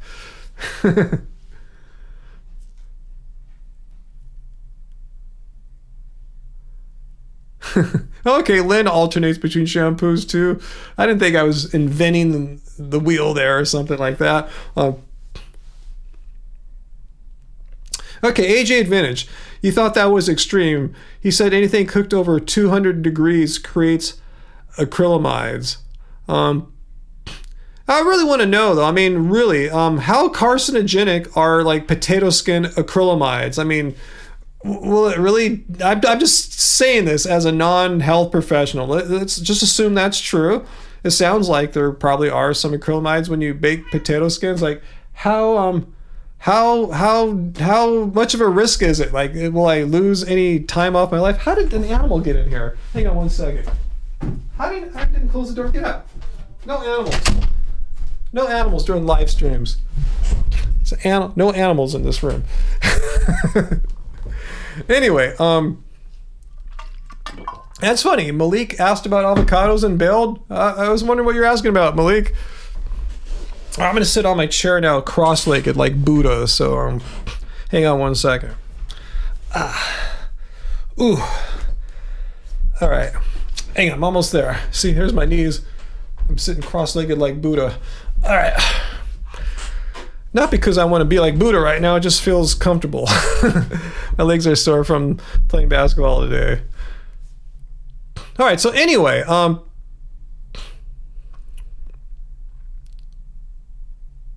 okay, So AJ Vintage is saying that Dr. Dara said you'd have to eat the baked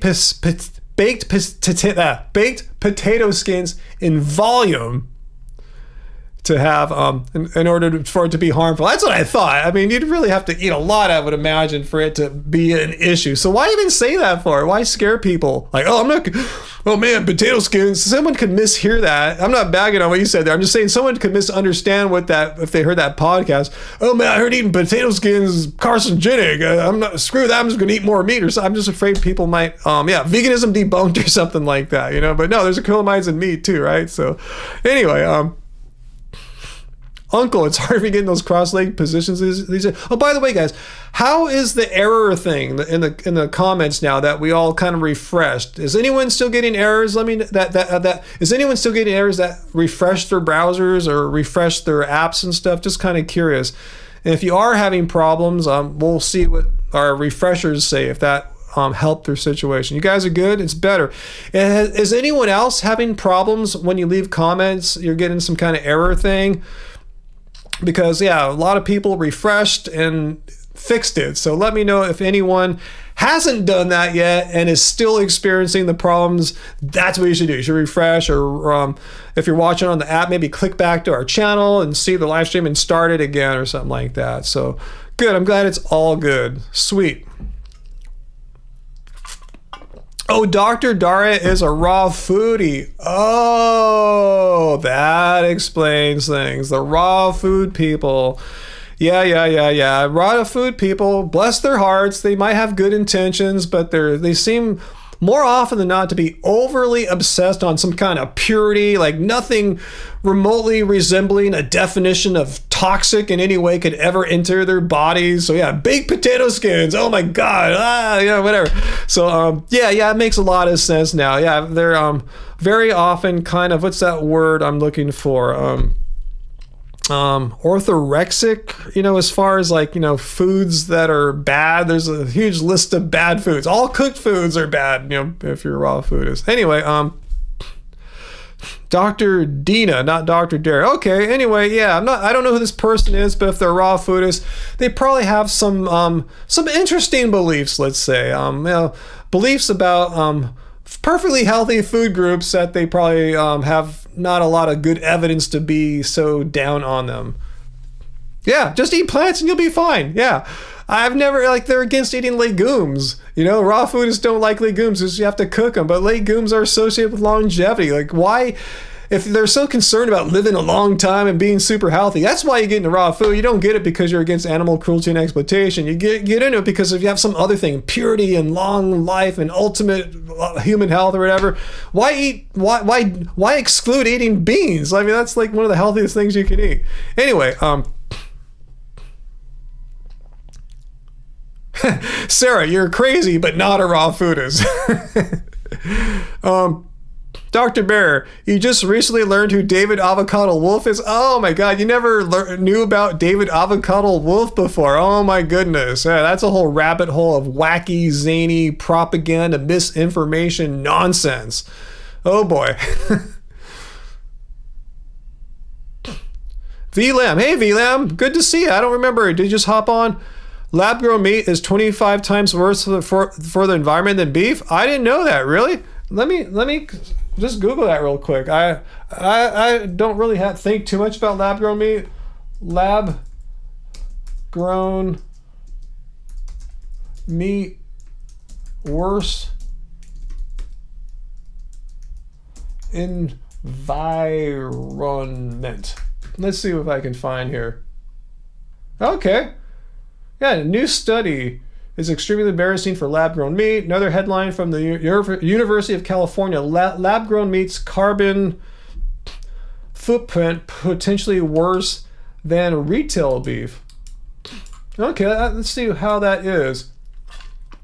In a preprint, not yet peer-reviewed, researchers at UC Davis have found that lab-grown or cultivated meat's environmental impact is likely to be orders of magnitude higher than retail beef based on current and near-term production methods. Let me see. I'm just kind of curious how that would be. Not that I'm trying to justify lab-grown meat. I'm not a proponent. I'm just kind of curious. What about its production is so environmentally bad?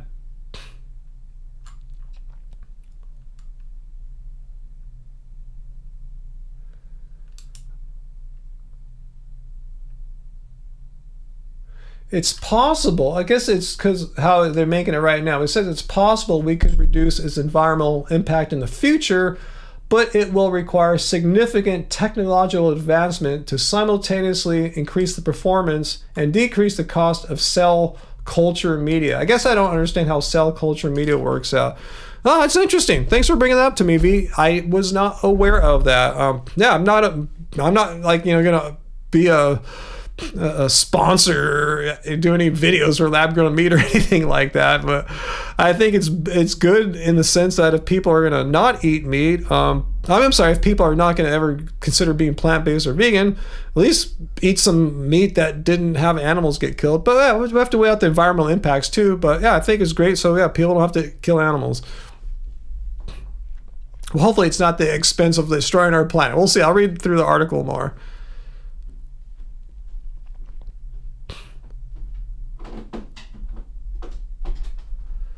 Oh, V, you're quite exhausted from playing sports the last few days. Ooh, do tell us, what kind of sports have you been playing for several days? Mark had a good question. Let me see if I can find Mark. Let's see. Thanks, V and Mormon, for letting me know. I am looking for Mark. Mark. Thoughts on ideas for vegan foods that are ideal for athletes attempting to build muscle / gain weight and in the vegan lifestyle. I have added lots of potatoes, lol. Thanks for your vegan outreach. All right, good question there, Mark. Hey, thanks for asking that question. I want to emphasize, that's not really my forte, like creating meal plans or anything for athletes, or particularly ones who are into bodybuilding and stuff like that. I mean, that's not my thing. I play basketball. I think I have a eating and workout regime that's optimized for a 55-year-old to play the best basketball that he can right now. So I couldn't tell you about like bodybuilding and weight gain, even though I work out like 4 days a week. Play basketball 2 days a week. I'm not like trying to like become bulky or anything like that and put on the most amount of muscle. So I really couldn't tell you, to be honest, like what would be the best diet. You might want to talk to a vegan whose thing is bodybuilding or weightlifting or weight gain or something like that. Even though I have put on like over 20 pounds since like when we started our channel back when I was eating way too much raw food, probably. Well, definitely, So I have gained weight, but I haven't been trying. Just been eating better, getting more calories. What's that? And running way less. Yeah, instead of running as much as I used to, I'm laying on the weight bench or sitting on the bench doing weights, and then playing basketball like today, burning through like 1,300 calories on the basketball court. But when I lift weights, I on my watch says I usually burn like 200 odd calories. So yeah, I'm burning way fewer calories, I guess, is one way to put on some weight. But if you're already lifting weight, you're probably already there as far as not having to combat that used to be a runner or something like that. So anyway, yeah, I'm just putting on some muscle though. It's, I'm not trying to get big or anything like that, but I definitely, putting on some bulk there.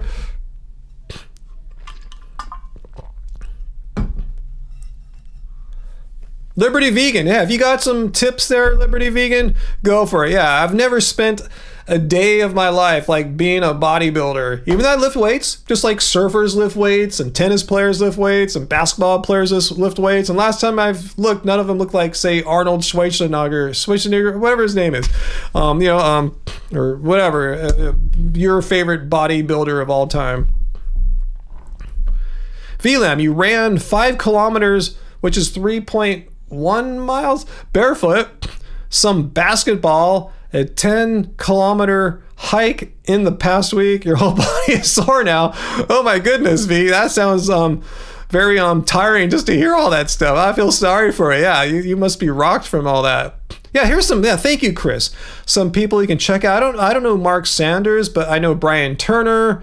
Hinge Herbivore, Cement Nutrition, those guys focus on becoming swole and big and bulky and stuff like that.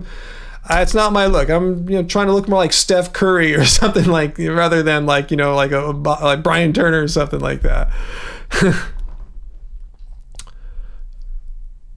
Let's see. So Liberty Vegan is saying, oh, he's saying to Mark Sanders. Anyway, at Mark Sanders, I see. I get it now. I get it. Liberty Vegan is saying to put on muscle/body build, incorporate beans and or lentils at least once a day. Yeah, to get the extra protein, amino acids. Yeah, I try to have some kind of legume every day. For me, it's always dinner. Utilize a plant-based protein shake. Don't be afraid of soy. Yeah, I agree with all that. I do stuff like that too.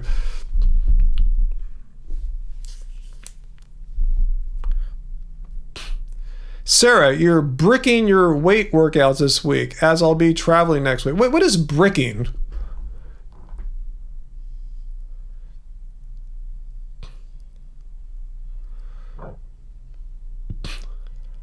Pretty good muscles for a 40-year-old. Thank you, Uncle.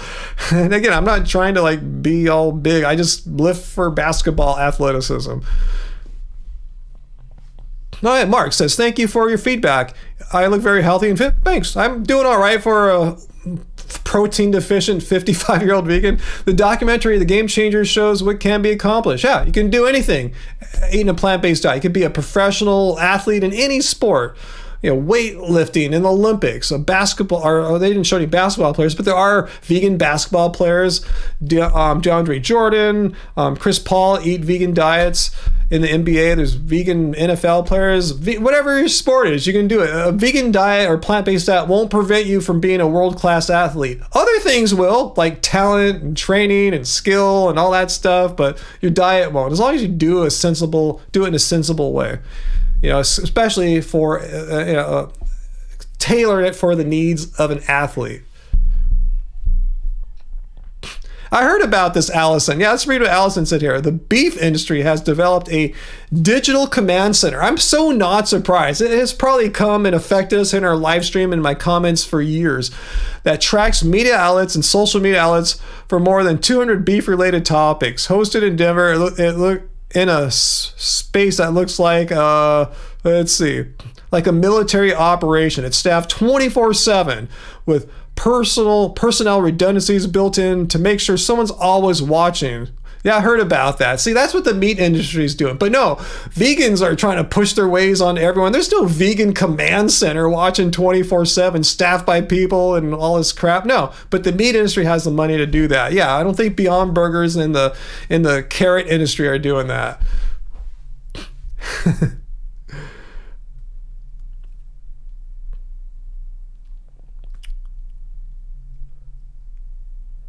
Stacking workouts. Okay, I thought that brick is like back to back, right? Like doing one thing after another. I haven't seen that term in a while. I don't read too much about, or I don't do too much learning about workout stuff like that. But yeah, I have heard that term before. Yeah, brick work. I do remember brick workouts now. Yeah, like back to back workouts. See, I'm like not a great person to ask about this kind of stuff. I just do my thing. It works for me. Allison, where are you finding this stuff? It's in the news, Giovanni. I saw a story like that come up too. Yeah. Thanks, Uncle. Yeah, I'm 40. Yeah, at the basketball court today, some guy thought I was 42. Then I told him I was 55, but they didn't play me like I was like 55. They played me like I was freaking James Harden or Michael Jordan or something. It's like, how come you guys have to play a 55-year-old so hard for? Thanks, AJ.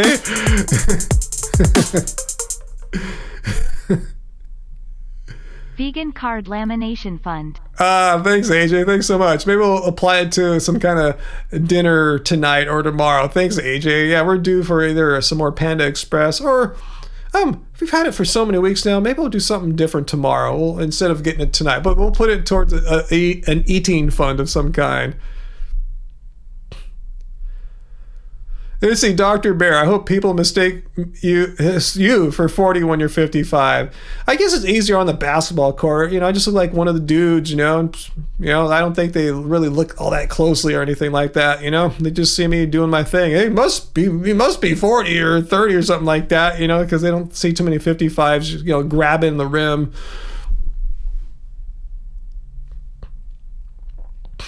Yeah, I heard that, Uncle. Yeah, it's particularly in some southern states where they're trying to make it so that child labor laws are different. So yeah, a miner can be hired to clean cutting machine blades and meat factories and have them work in the evenings. Like weird things that you think the greatest nation in the world so supposedly wouldn't be doing.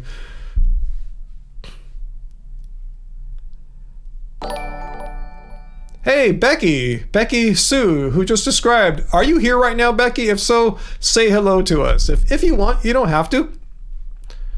Let's see, Dr. Bear, your mom got skin cancer on her face when you were a kid.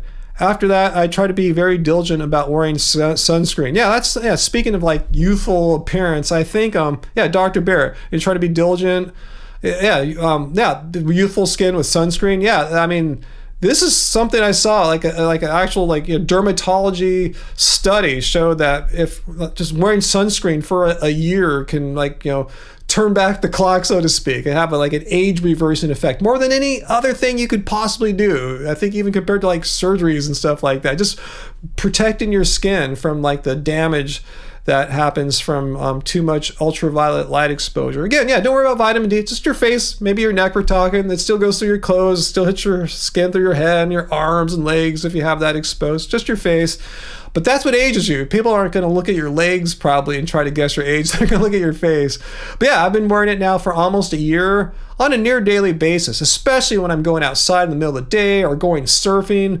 Or doing any outdoor activity for a long period of time, sports, or just going out somewhere, put on the face, put on the neck. And I think if I look at my videos from say 2015 when I was a hardcore runner, I think my skin looks better now.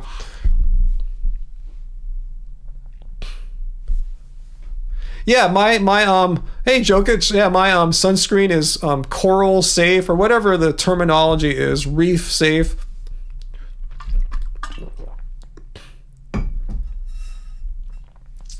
Yeah, it was on the side of her face. She has this big scar on the side of her face now where the skin cancer was removed. Wear your sunscreen, folks. Yeah, just protect yourself. If you're not afraid of skin cancer, maybe you want to just kind of preserve your skin from getting all wrinkled from sun damage. And I've seen it happen. I mean, some people who I think have aged the most rapidly are not vegans, like what VD and others say. It's surfers who are not wearing enough sunscreen. They should put more on or put a more potent, higher SPF on. I've seen some surfers really, really age rapidly, especially the ones who are pros and surf on a near daily basis. So they're always getting sun. So yeah, hardcore. If you're, put it on hardcore if you're out in the sun a lot. Hey, Bob. Hello and goodbye if that's it for you, Bob.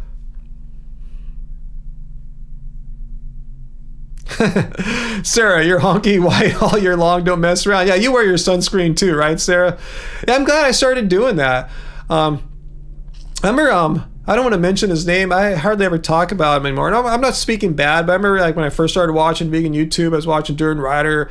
Then he did all his crazy stuff. I don't want to get into all that drama. But anyway, I stopped watching him because I was just disgusted with his behavior. And I didn't watch him for a few years, but I saw him on a video. I go, wow, his skin's all wrinkly. And I don't think it was from going vegan. He's just a cyclist, right? He's probably not wearing enough sunscreen. And I thought he's against sunscreen because he's one of these people. You got to soak all the vitamin D up you can. Yeah, you can. You just don't do it through your face. Do it through other parts of your body.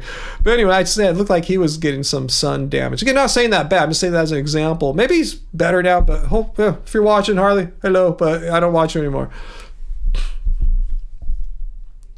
Hey, Heidi, you're Scandinavian. Yeah, high northern latitude. Yeah, pale skin. And live in Arizona. Wow, that's quite a different latitude from Scandinavia. For many years, yeah, that's not the best combo. Yeah, for sure. Wear sunscreen, guys. Yeah, I like what's been going on with my skin since I started protecting it about a year ago. I'm so glad I listened to a podcast by my cardiologist. She once in a while puts out a podcast talking to other like medical professionals that she knows or works with or respects, and she had on a dermatologist. And I just listened to the arguments the dermatologist was putting out. Like, yeah, I'm wearing sunscreen. From this day forward, I'm getting sunscreen, and I haven't looked back. So it's been about a year.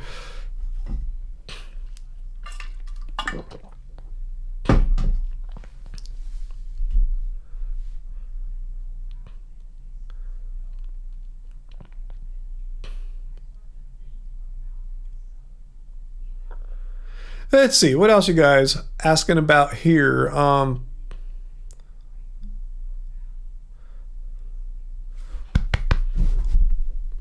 That's a little burp. Hopefully it didn't come out loud.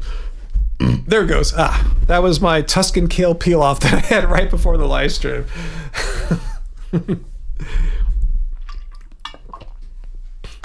Let's see, Dr. Bear, even though you're a math teacher, you would love to see algebra de-emphasized. Have more students learn math for the real world. Taxes, finances, yeah, logical fallacies. Yeah, just a little bit of logic, huh? Math of democracy, percents. Yeah, I agree.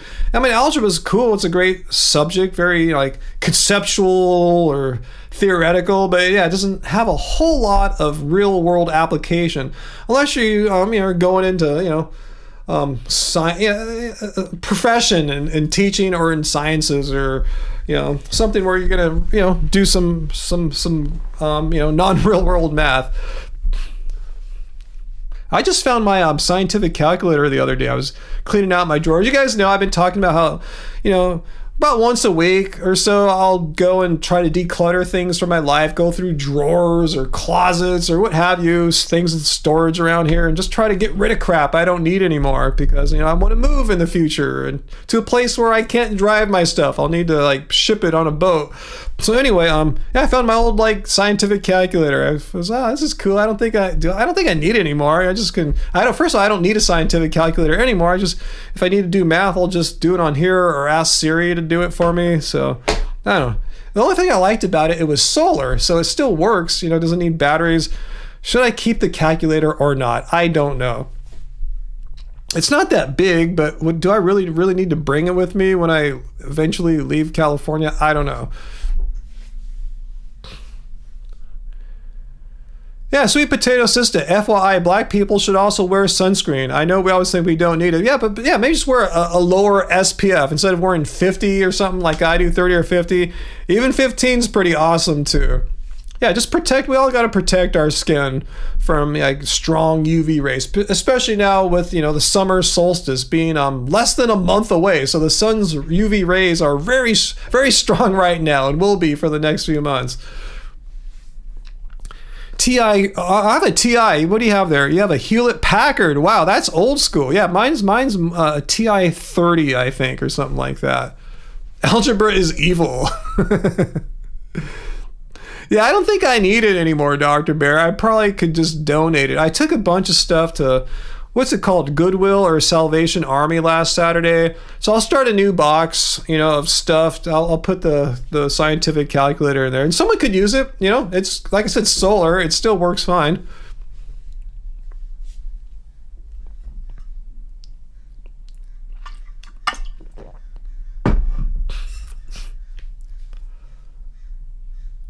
Yeah, check the UV levels on the phone apps. In fact, you could ask Siri, say, hey, Essie, what is the UV index? I'll just ask her right now. Hey Siri, what is the UV index right now?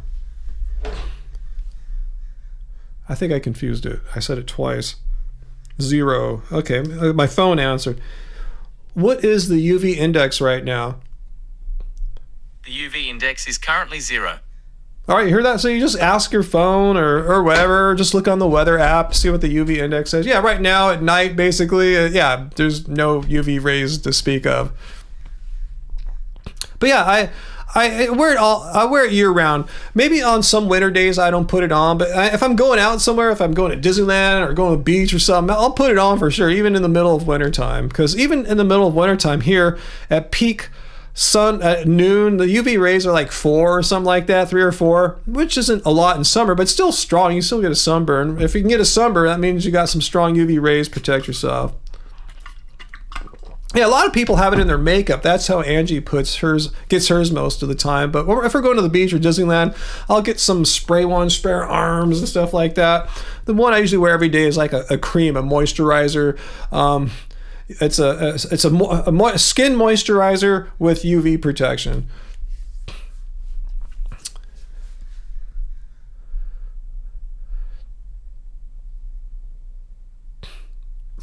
Yeah, trigonometry is kind of fun, Uncle. Yeah, I liked geometry because it's more logic. You're reasoning rather than calculating all these crazy like equations with radicals and exponents and stuff like that. I kind of like the logical part of geometry. I thought that was fun. Sarah, that Central Oregon is very sunny, especially in the winter. Bluebird days. Sounds nice, and probably the UV rays aren't as strong being at a northern latitude there. Maybe you could probably get away without it, but yeah, essentially you're good. You're wearing it anyway, so just keep on doing that, right? What's that, Jokic? Your husband refused to wear SPF. Why? What for? And got skin damage because of his aftershave. Now he is using it daily. Good. So yeah, aftershave can be a problem. Wow, I had no idea there's some kind of thing with aftershave there. Cool. I'm glad he learned his lesson. Not that he got damaged or hurt or anything, but he's wearing it now. Protect himself from here on out. You know, I kind of feel bad that I waited till like being 54, almost 55 years old before I started wearing sunscreen on a regular basis. Before, I'd only wear it like when going surfing or something like that. And even then, I didn't wear it every time. Yeah, snow. When sun reflects off like the water, when you're out in the ocean or a lake or whatever, when you're surfing, it's like way worse. So the UVs is like, it's like a mirror reflecting them on you. Yeah, snow does the same thing too. Yes.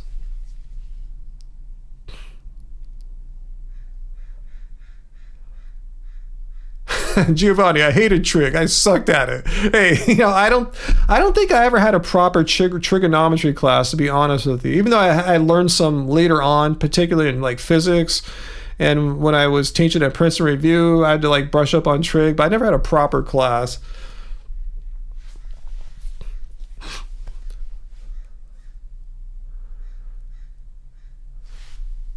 Oh shoot! I almost knocked my water over. That would have been really loud.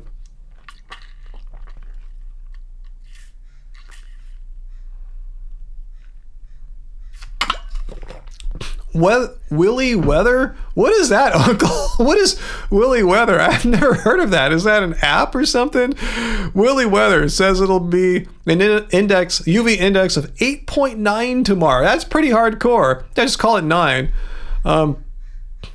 What is the Hermosa Memorial Weekend Fiesta? That doesn't sound like us, Uncle. Remember, you gotta remember, Angie and I, we don't like crowds of people. We always get bummed when we like get out in the car, go on a road trip and go visit someplace, and we just happen to time out on the weekend of some festival, and it's like way more crowded than it should have been. We get bummed, like, we just want to come here and get away. If I wanted to see a bunch of people, I would just hang out where I live, where it's crowded. You know, we usually try to go somewhere to get away. We're not big fans of crowded people, even though we have to tolerate it if we go up to a concert or Disneyland or something like that, but that's not our thing. We thrive when it's not crowded. We like Disneyland like really late when everyone's gone home or something like that.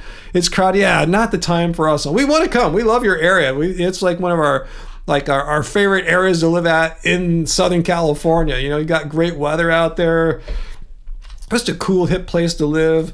Yeah, we don't want to go on the like the most crowded weekend of the year or something like that.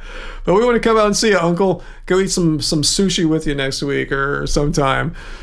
Well, maybe not next week, but yeah, we'll get it going.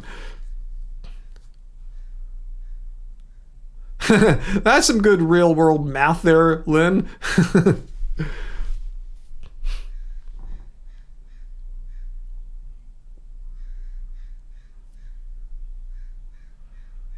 Oh, that's sad, AJ. If you had a great teacher and then the teacher couldn't teach anymore, that sucks.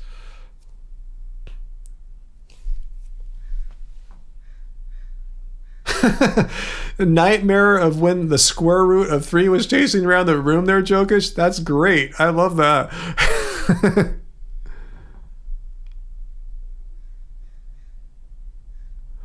Yeah, some of you guys understand, going out somewhere when it's way more crowded. Yeah. If you're an extrovert, maybe you love that. But I told you, Angie and I are introverts, and we just don't like to be in crowded situations.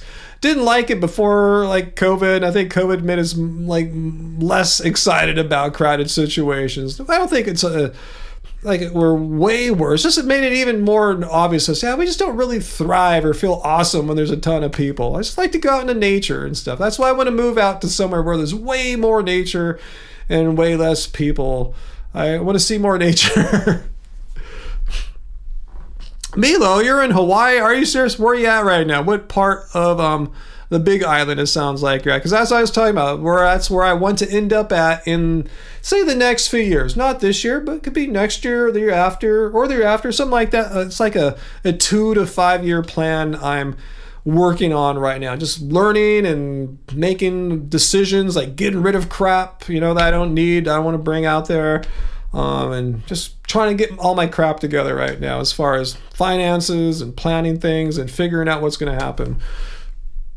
No, I got through life, Dr. Bear, without ever having any kind of differential calculus to study or anything like that. That's when you really started to love math. Yeah, I bailed by then. I took 4 years of science in high school, but I bailed out on that 4th year of math. I guess I have a little bit of regret now, not really knowing what calculus is all about. Maybe it would have been really beautiful and I would have loved it. I don't know. VLAM, looking forward to the first in-person cult meeting in Hawaii. Maybe so. Yeah, it'd be a great place because everyone wants to go to Hawaii. And for people in Asia, it's pretty close. It's a good midway point. That's what I'm thinking too. If we're living out there, it'd be great. So we just can go travel. So we can go to Taiwan and South Korea and Australia. It'd be a much shorter flight than flying from the mainland. But again, we're not planning this anytime soon. It's just a sort of long-term plan, but trying to take advantage that I'm not going to do it for the immediate future, but doing things now, taking care of business now, so when the time comes, I'll be that much more ready to do it. Less crap I'll have to figure out. Wow. Hawaii has a vegan association that has potluck meetups. Wow. I know there's a lot of vegans out there, especially on the Big Island. I saw the farmers market in Hilo. Oh my goodness. It's open every day of the week and it just has amazing stuff. I'm just looking at all these great bananas and mangoes and they have all the stuff that we love out here too, like limes and citrus and avocados, big, crazy, fat, beautiful looking avocados. Oh, I can't wait. I can't wait to eat all that good fruit. Yeah, you should be able to use ChatGPT for math. I know you can code with ChatGPT. I had it write me some code before. Not that I needed it, but I wanted to see if that was true. And I know a few programming languages, and yeah, it puts out some nice looking code, computer code. Am I a Beach Boys fan? Not really. I mean, I appreciate stuff like, say, Pet Sounds, and I appreciate the brilliant harmonies that Brian Wilson constructs and the sound ideas he has, but I'm not really a huge fan of theirs.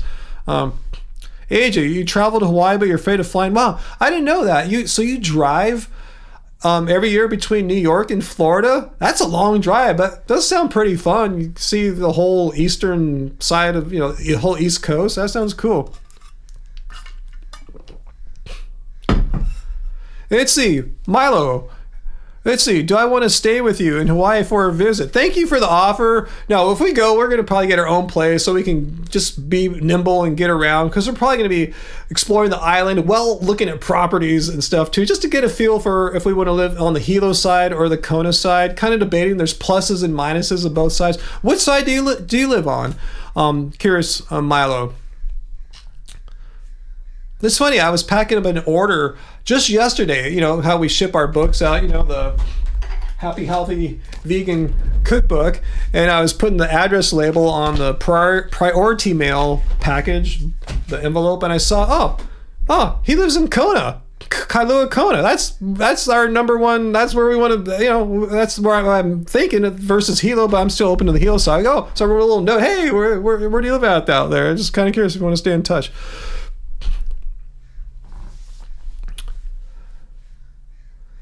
Yeah, so you do drive to and from Florida, so you can have your car. Oh yeah, I didn't think about that. Yeah, if you flew, you'd have to rent a car or have a second car or something like that, which sounds like problematic, huh? So that makes a lot of sense. You should buy a used car in Florida and fly there. It might not start though, if you leave it for so many months, right? I mean, isn't I right, guys? Like, don't you need to like start a car and actually drive it too a little bit, to have it move? Like, you can't let it go for more than like a month or two. Typically, you probably can, but you probably shouldn't, right, guys? Okay, Hilo side. Yeah, that's where all the fruit is. A lot of vegans I know from the past were living on the Hilo side. At first, I was kind of turned off by the Hilo side because there's so much rain. What do you think about that, Milo? Someone like me from California, where in typical years we might get 10 inches of rain, and you guys get that in 2 weeks, right? I mean, you get 100 plus inches of rain a year, like 130 or 40 inches. How should I react to that? A lot of people say it rains mainly at night, and there are days where it'll rain for a couple days or 3 days in a row, but once it clears out, it's beautiful. How should I fear the rain or not? Because there's a lot of advantages on living on the Hilo side, all the fruit that you can grow in your yard and is at the farmer's market. So yeah, I'm just going with the rain. There's a lot of pluses that come with that. So what would you say? Yeah, that's your worry too, AJ, about leaving a car for too long. Yeah, if you have like a friend you can rely on to like drive it once in a while or something like that, I guess, you could maybe work something out if you have that kind of situation. But yeah, anyway, oh, you're gonna make dinner with Mr. Bear. Well, good to see you, Dr. Bear. Let me know if you want my calculator.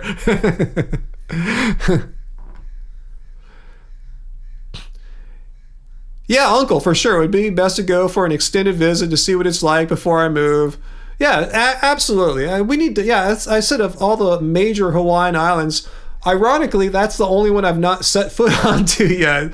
But everything I've learned about it, it sounds like it's where I want to end up at. Plus, the other ones are really expensive too. Not to say Big Island's cheap, but it's not as crazy as like, say, Maui or something like that.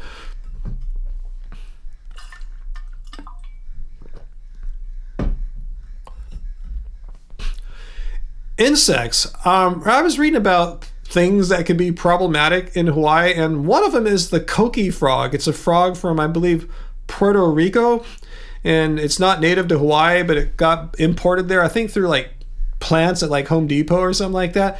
And there's no predators, so they spread out and they're loud. They're like loud. They just make this crazy loud noise all night. If Milo's here, I want to see what Milo says about the coqui frog.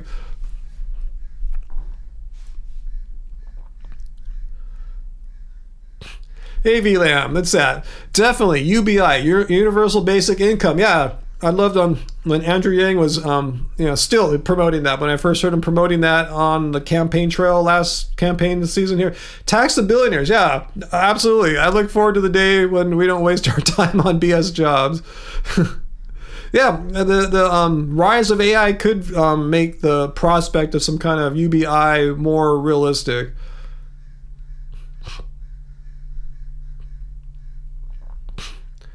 Yeah, sweet potato sister. If AI takes over the jobs, yeah, some kind of universal basic income would be looking more realistic. I don't know. It sounds kind of scary. I don't know what the future is going to be. I'm just going to go hopefully hide out in Hawaii for the rest of my life.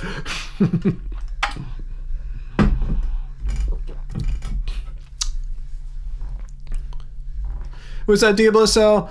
I look forward to the day we can make a simul world. I will then move into a vegan world, like a simulated world, like augmented reality or something like that. DSL.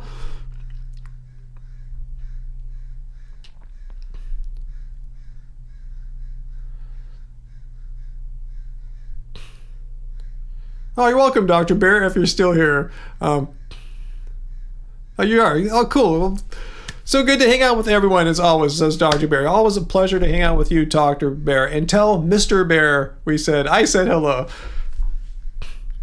Well, DSL, yeah, maybe we'll eventually be able to spend our days in some kind of augmented reality. I heard Apple's probably going to announce their very expensive kind of developer-oriented augmented reality glass or headwear thing next month. We'll see where that goes in the future. Maybe so. Okay, Milo, on the heavy rain on the Hilo side of the Big On, the rain is a blessing. No water hookup needed. Yeah, I know most people out there don't have a city water hookup. They have catchment systems in their yards. No water hookup needed. So you got fresh air. I mean, water. Just you have fresh air, and then you have this beautiful, clean water that just fell from the sky, and it's coming off the ocean. There's like nothing to pollute the rainwater. It's just like ocean from the Hilo side of Hawaii to the California mainland. There's nothing in between to dirty it up. So, yeah. What else are you saying there? Just catch it. Frogs are no problem. Fire ants are hell. Uh-oh. Okay, I guess I have to go experience that. See what the ants and frogs are like, though. But yeah, I'm kind of torn. There's pluses about living on both sides of the island. Like, I'm a huge lover of sunsets, which you'll see on the Kona on the west coast side. That's where we live here. We live on the west coast here in California, and my dream is just to be able to look outside the living room window, walk outside into the lanai / balcony, and just watch sunsets from my house without having to travel somewhere. That's kind of a dream there. But if I can't make that happen, that's cool. But that's kind of a hope. We'll see. It'd be just cool to watch sunsets all the time without having to go anywhere. Because I can't watch them here. We have no view here. All the big buildings block them. We don't have a good view anyway. Anyway.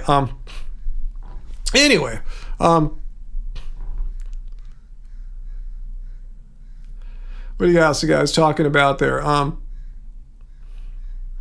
Would I take the blue pill? I always forget which one's the red pill, which one's the blue pill from the Matrix. I mean, that movie's from the 90s. I can't remember which pill does what. The red pill is the one that Orpheus says that if you take this, you're going to go down this weird rabbit hole. And I don't know. What does the blue one do? Nothing? Is it like placebo or something like that?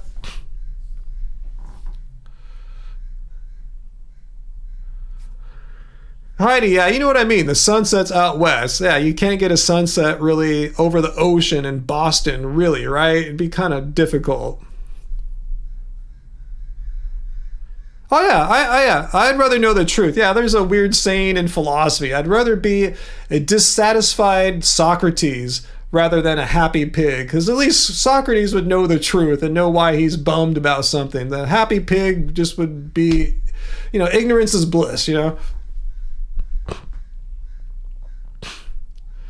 Scruffy the Vampire Slayer. Is this a good thing? What do you guys think about with Scruffy? I look exactly like Joel from Somebody Somewhere with my hair color. I love it. Do any of you guys know who Joel from Somebody Somewhere is? I'm gonna Google it right now.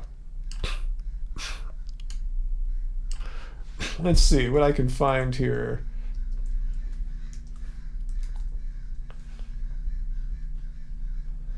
Images. He's an American actor. This is what I look like? This guy? Really? Huh? Okay. Okay, here his hair is a little darker there. His hair is really like blonde when he put a little red dye on it here. He has a high forehead like I do. Huh. All right. Okay. All right. I guess I'll take it. I don't know.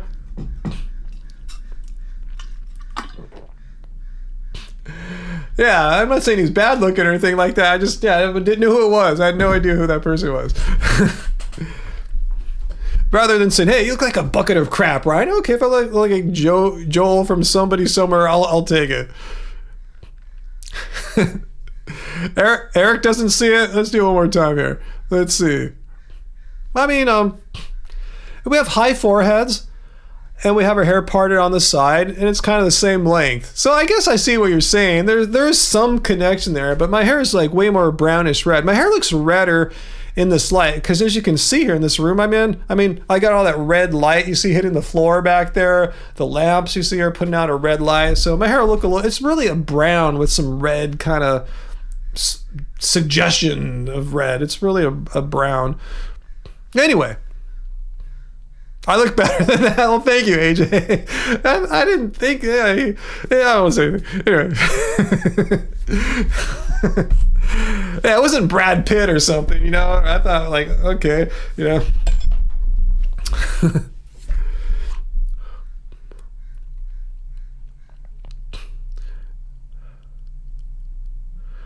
Heidi thinks some similarities, but I don't look like him. Yeah, I didn't think I really looked like him. Yes, there's some hair similarities in the high forehead, like I said. Lynn doesn't see it either. Okay, well, at least Scuffy sees it, and Scuffy's a fan of Joel, so we'll take that. We'll take that as a win. Let's see how old he is. I'll ask him that. Age. Let's see. Ooh, I don't want...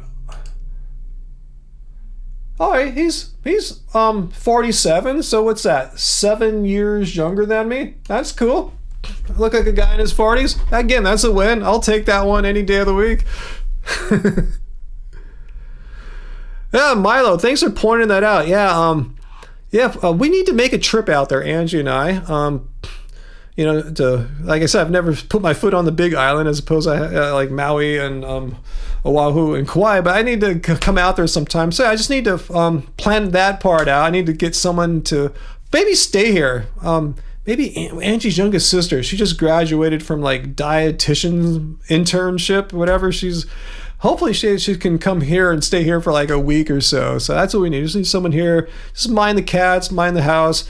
Because we kind of lost our cat sitter over COVID. She didn't die or anything, she just kind of moved away. So anyway, yeah, that's what we're missing right now. That's why we're not doing any traveling. Blue pill, I thought you meant Viagra for a second. That's funny. Diablo said, wow, they're still asking for your ID when you buy red wine here. The age where you can buy wine is 18. You're 41. Wow. Yeah, somewhere in my early 40s is when I stopped getting carded. Somewhere in there. We were always laughing like, really? You know how old I am? And we'd show it to him. But now in my 50s, I don't get carded anymore. I mean, I feel a little like, I must look old now because they'd never card me. So maybe that's when it happens. No, Angie's sisters, two of them are vegan friendly, vegan interested, but not vegan. Stuff us in your luggage, Uncle. Okay, well, first we gotta think. Maybe you can house sit. You want to come and stay in Long Beach for a few days, Uncle? You like cats? Let me know if you could. Seriously, let me know if you can do that at some point. I don't know what your life setup's like, but if you could come for like 4 or 5 days and stay here, we'll talk about that because maybe you could be the person. We just need someone to stay here a couple times as we make some trips. So we need to make one like this year so we can go check it out to make sure that my dream I'm having isn't like just nuts or something like that.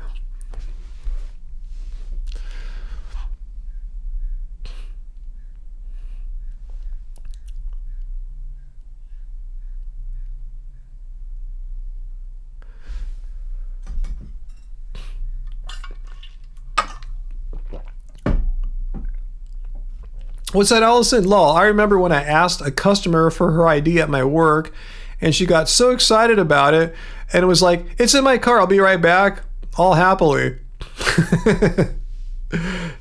Yeah, it sounds like you made her day, huh? Yeah, if someone asks for my ID now, I'll be stoked. Like, really? No one's asked in like 5 years. She was like in her 30s or 40s. It was a huge compliment for her. Awesome. Milo says, I campaigned for you for city council on Alan Combs on Fox Radio. Really? Well, thank you, Milo. Back when I was running for city council here. Thanks for helping out there. Thank you. I appreciate that. Yeah, that was another lifetime ago, it seems. 20... Was that 2020? Yeah, 2019, 2020. Seems so long ago now. Life was simpler back then. All right, hang on. I got to put my legs back up in Buddha position. 1 second. What's it called? Lotus position, lotus pose. Oh, my election run from back in 2020. Yeah, there were seven of us candidates, candidates running for the 2nd District and Long Beach City Council seat, which was being vacated. And I came in 5th out of 7, so at least I didn't get last. Basically, you could plot the order of 1st through 7 by how much money that they raised in campaign funds. The person who raised the least got 7th place. In fact, he said he wasn't taking any money for campaign funds, and no surprise, he got 7th of 7. People who were in the top 2, I forgot, $50,000, $100,000 in their campaign funds minimum. I had $3,000, so it's hard to compete. You can do so much more with $100,000 than you can with $3,000 as far as like hiring staff, calling people, mail. It costs a lot of money to mail to all the 40,000 people in my district. It's a ton of cash. So it's you need money to win politics.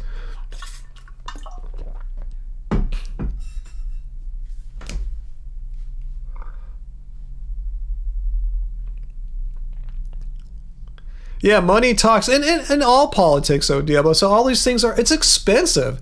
It's a really expensive thing to do and a time-consuming thing to do. So the more money you have, the more people you can have to work for you and do things, so you don't have to do everything yourself. And I saw all the mailings and the printing up the posters and flyers and signs to stick in people's front yards. It costs a lot of money. Kay, well, I haven't seen Kay for a while. Yes, I guess we have missed you, Kay. You still get asked, Uncle? Really? Wow, that's crazy. You never answered, Uncle. Would you ever be able to like house sit here, like just stay here for a few days? I don't know what your life's like. I'm not trying to like press you. I just don't know what your life is like. I don't know like your work life situation. Would you ever be able to stay here for like 4 nights or something like that? Just curious, 4 or 5 nights. You get asked, but only when the store has gotten in big trouble for not asking everyone. Yeah, I think I did get carded, though, at a bar recently, like 3 years ago, when they said they just card everyone. It's just like what the boss said to do. Yeah, it wasn't like because I looked young or anything like that. They were asking everyone. I wish it were all monopoly money anyway. It kind of is, though, being women, when you're dealing with campaign funds. It's typically not out of your pocket. Even though in my race, one of the guys is a millionaire. He turned out to be a really nice guy, but he was funding his campaign primarily out of his own pocket. That's true, Uncle. Yeah, if you're that famous and rich, yeah, you can get away with a lot more stuff. It's not only true here, it's true in most countries too, as far as I'm aware.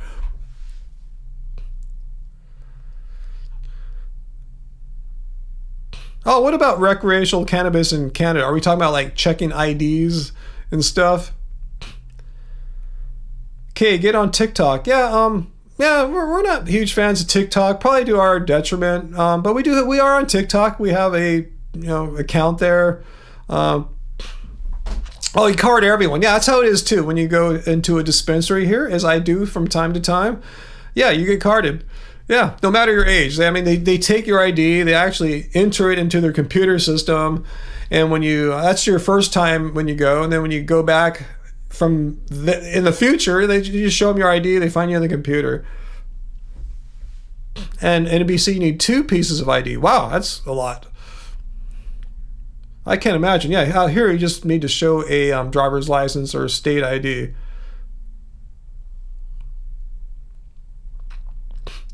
Oh, you booked vegan Clifton Roberts. Yeah, I was initially recruited by someone from his party, the Humane Party. They were looking for candidates beyond just Clifton Roberts to run in other just local elections. So yeah, that's cool. You booked Clifton Roberts for president on the Humane Vegan Party on Fox Radio. Awesome, Milo. Good for you. They should have got me on too. I would have totally got on there. But I guess they probably don't care about a local thing, right? There's more, international. Not an international, a national race like president.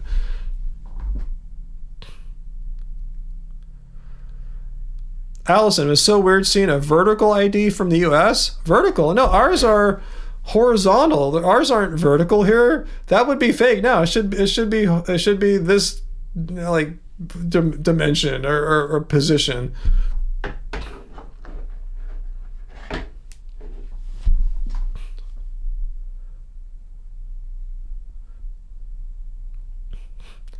Hey, hola, mi comunidad vegana. Buenos noches. What's up, Allison? Oh God, did you get duped? Did you get a fake ID? Did someone pass you a fake ID from the United States when you're in Canada? Did you commit a federal crime? What did you do, Allison? Did someone give you a fake ID? Let me see what you read again. It was so weird seeing a vertical ID from the US. It looks so fake. No, they're not vertical. I don't want to pull out my driver's license and show you guys, obviously, my numbers and stuff on there, but it's in this format, you know. It's not in vertical mode. It's in like portrait mode or landscape mode. I'm sorry, this would be landscape mode. You may have committed a federal crime, Alice. I'm not sure what you did exactly, but maybe you committed a crime. Maybe you were duped by a vertical. Like some state driver's licenses are vertical. So I thought, you might be right, Allison. I cannot say that I've seen every last state here in the United States' driver's licenses. It's quite possible. There might be a few states that have vertical driver's licenses. I have never seen one, but, I guess we could Google that, but I'm not going to bother right now. You should Google that, Allison. Let me know. You should Google, do some United States driver's license are in vertical format or something like that? It's possible.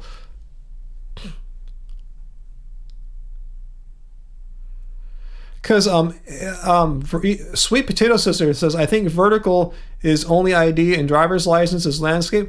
Not in California, where we're from, Sweet Potato Sister, that's where you're at too, because Angie does not have a driver's license because she doesn't drive, but she has a California state ID, and it's in landscape mode. It looks just like my driver's license. It just says something a little different on the top, like California ID rather than driver's license or something like that, but it's in the same format. How do you think some states are? Yeah, maybe so. Yeah, I've never seen one. I never thought about that. It's just something you don't think about every day, but yeah, it's quite possible. Yes, Uncle. I have my real ID. I have yet to use it really, I think, but yeah, I have the real ID yet in order to fly. I'll need to have one in May 2025. I'll check it out and make sure I'm not screwed. Tell me, Uncle, what's the deal? Do you need to have a real ID in order to fly to Hawaii? Let me know, because I haven't really flown since 2018, I think. So let me know. Do I need to have a real ID in order to board a local domestic flight nowadays? Let me know. I'm 98% sure that Angie and I have real IDs now, but let me know so I can just double check that to make sure I don't book a trip and then I'm screwed and I find out the last second of the airport. So let me know. Ace, yeah, if I want to remember what an egg tastes like, Ace Jackson, I'll go down to the market and get me some just egg. Because when I get that, I remember that's what egg tastes like for the most part, especially once you prepare it, put all the toppings that you're used to putting on it, the plants and other fixings. Yeah. Jokic, what is a real ID? It's the most updated driver's license technology or something like that. Yeah, Hawaii is considered domestic, so do I need a real ID to fly to Hawaii, Uncle? Or I won't need one till 2025. Let me know. But I should be going there way before 2025 to just check it out. But let me know. Okay, Heidi says, I think the real ID requirement was extended until 2025 or something. Okay, I think we're cool. I'll double check with Angie. But yeah, Hawaii is definitely considered domestic. It's one of the 50 states. Oh, Sweet Potato Sister, what do you find invasive about the real ID thing? Because I don't know much about it. I just remember when I got my driver's license updated, Angie was doing hers, and I just went with her, and I updated mine to the real ID thing, I think. I'm pretty sure I did that. I didn't want to do it, but she said, you might as well do it since you're here and don't have to come back. Yeah, you're right, and I'm pretty sure I did that. I'll look at it, though. It's a TSA-compliant real ID. How is it invasive, Sweet Potato Sister? Because I don't remember too much about it. Your social security number is attached to the ID. It's not actually written on the ID, right, Sweet Potato Sister? But you said it's attached to it. They can look you up in a database with your driver's license number, your real ID number, and pull up your social security number. Is that what you're saying? Because I'm sure people don't want their social security number on their driver's license. I guess I should go look at my driver's license. I never really looked at it. Okay, that's how it works. Okay, cool. Oh, Don says, I believe a driver's license is vertical if one is under 21 years of age. Okay, I'm an old guy. We didn't do that back then in the 80s. But you're right. Maybe now. Maybe it's a new thing. I wouldn't be surprised. That's actually a really good idea. I think that's awesome. Yeah, maybe if you're under 21 or something, they have them in vertical format. What do you guys know about that?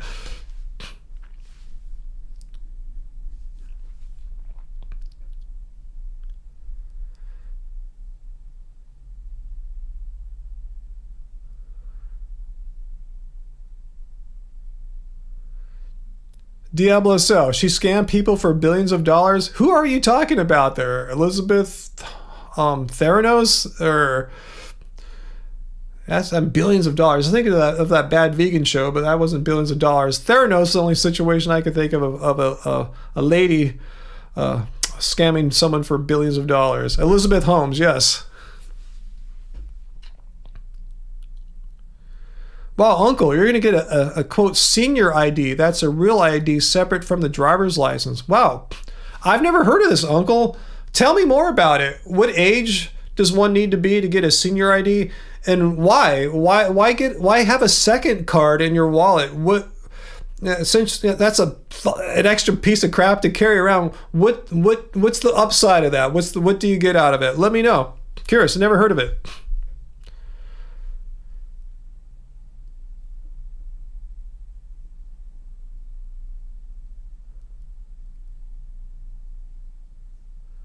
Let's see, VLAM. As a non-US person, I find the idea of not having a national ID weird. Yeah, I guess you're right, because prior to this real ID thing, I guess the real ID thing here in the United States like unified all these different 50 states' driver's licenses system into one thing, I guess, one database or data set. Yeah, before that, it was just 50 individual states doing their own thing. So it makes sense. Yeah, it's really like a national ID, huh, VLAM? I guess that's the way to really kind of think about it. I never really thought about it much before. So I guess that's what it is.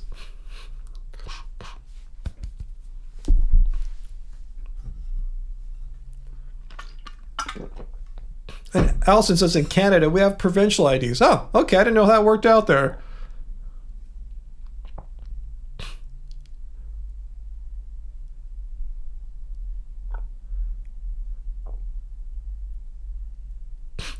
Allison, and so many people who lost their wallet when you're checking their IDs, like, oh, I don't have my wallet. Is that what you're saying?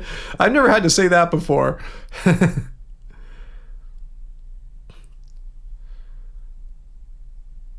What's that mean, Mohammed? In the US, they will shoot you either way. Wait, what are you talking about?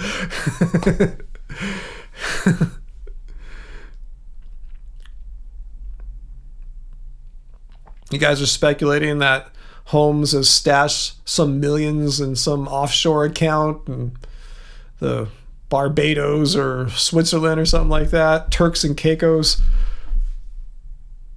Yeah, you guys really got me thinking now. When I get done with this live stream, I'm going to go look at my driver's license and check out to see if it's real ID and just check it out. You know, it's just one of those things you have, carry with me all the time, pretty much when I leave the house, and I never really look at it. Isn't that weird? It's something you have. It's so important to you. Without it, you're kind of screwed, but I never really look at it much.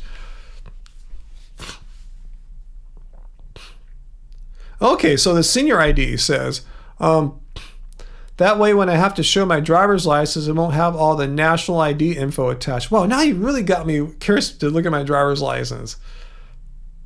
Okay, to get a senior ID in California, you have to be 62 or older. Hopefully by then, I won't be in California anymore. We'll see. 55 right now, 62, 7 more years. Yeah, hopefully I'll be long gone by 62. Not gone, like dead gone, you know what I'm saying? Not residing here anymore.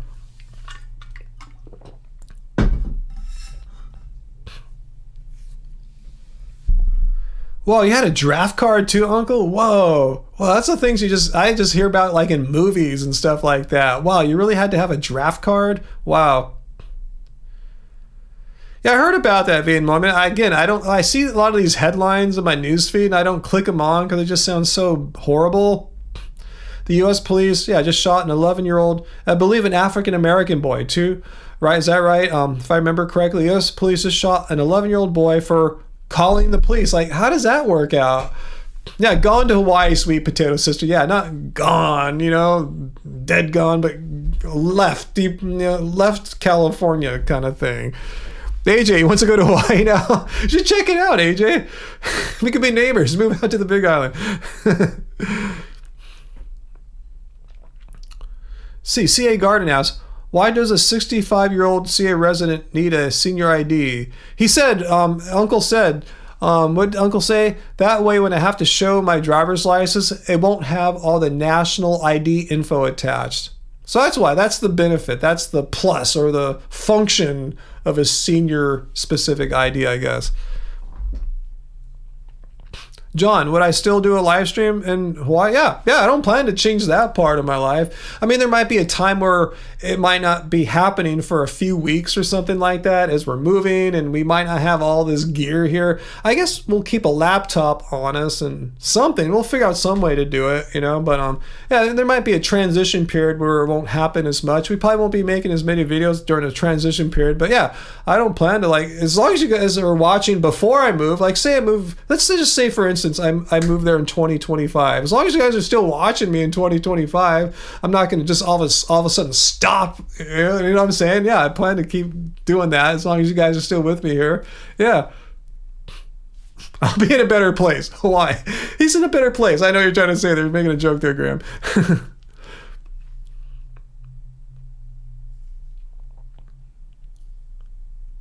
It's that, Allison. I can see it now. You live streaming and the Hawaiian trees blowing in the wind. No, it won't be that romantic. I'll probably be just streaming in a room kind of like this. I'll probably make another studio. One of the rooms I'll convert into a music and video studio.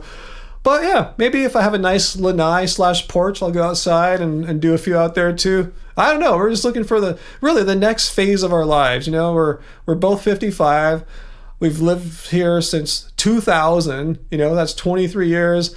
Just kind of ready for the next phase, just to do something totally different, It's kind of scary, to think about, but again, it's not going to happen in a day. It's not going to happen in weeks, and we have a lot of time to try to get all our, what's that expression, ducks in a row or something like that. That sounds bad. It's not another shooting. Forget that analogy there, but just get our S together.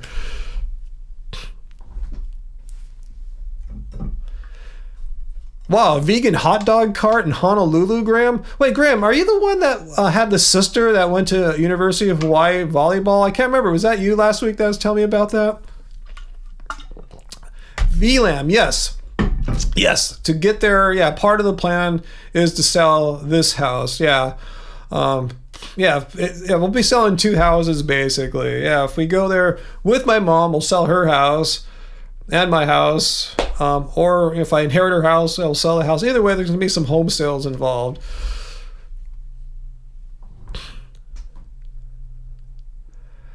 Yeah, Heidi F.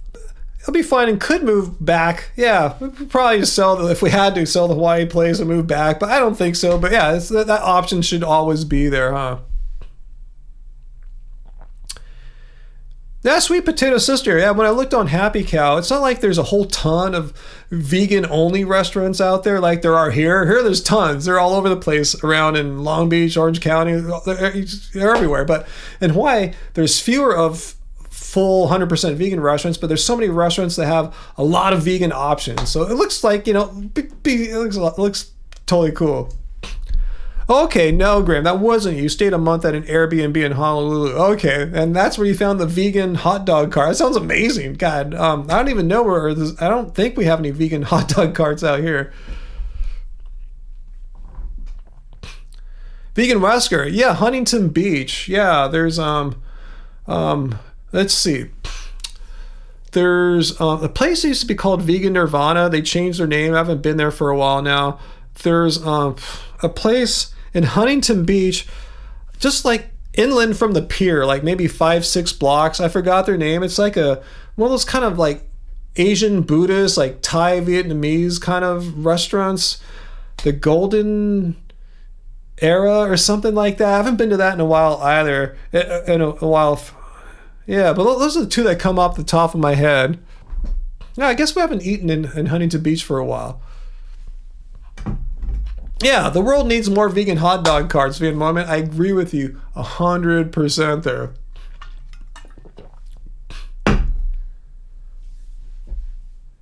Oh, there's another plus for the vegan I'm not the vegan, the senior ID there, Uncle. You wouldn't have to get a new driver's license picture or take the test again for a few years later also. That's cool. Yeah, our favorite vegan restaurants, or restaurant, I should say, Wesker, is the next beach south of Huntington, Newport Beach. That's where the Gracias Madre that we go to all the time is. There's also one in West Hollywood, way too far. But yeah, we like Gracias Madre in Newport. We go typically on Taco Tuesdays because the deal's there. You get a 3 taco flight for $15. It'd normally be like 20 odd bucks, I think. And you can get their margarita for $5. It's usually like 15, 20 bucks or something like that. So it's a sweet deal. Stayed outside. It's been so cold. We've hardly gone this year because the weather's been so crappy. Like, you know, so we're waiting for the weather to warm up, and I can see us making some Taco Tuesday trips in the next, like in June for sure.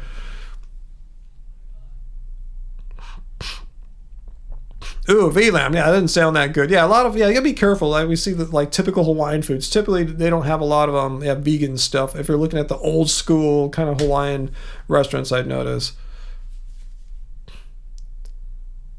Yeah, 3 tacos, Vegan Wesker. You put the 3 tacos. That's the 3 taco flight. Yeah, $15. High quality, like gourmet tacos. And I order a little side of beans and rice on the side too, to just give it a little extra feeling, you know, more fullness there. Oh, that's cool, TA Garden. Trader Joe's has vegan poke made with beets. Just add lemon, pretty good. Yeah, be joking. I should probably be calling it a night too. I'm feeling pretty tired and hungry now too.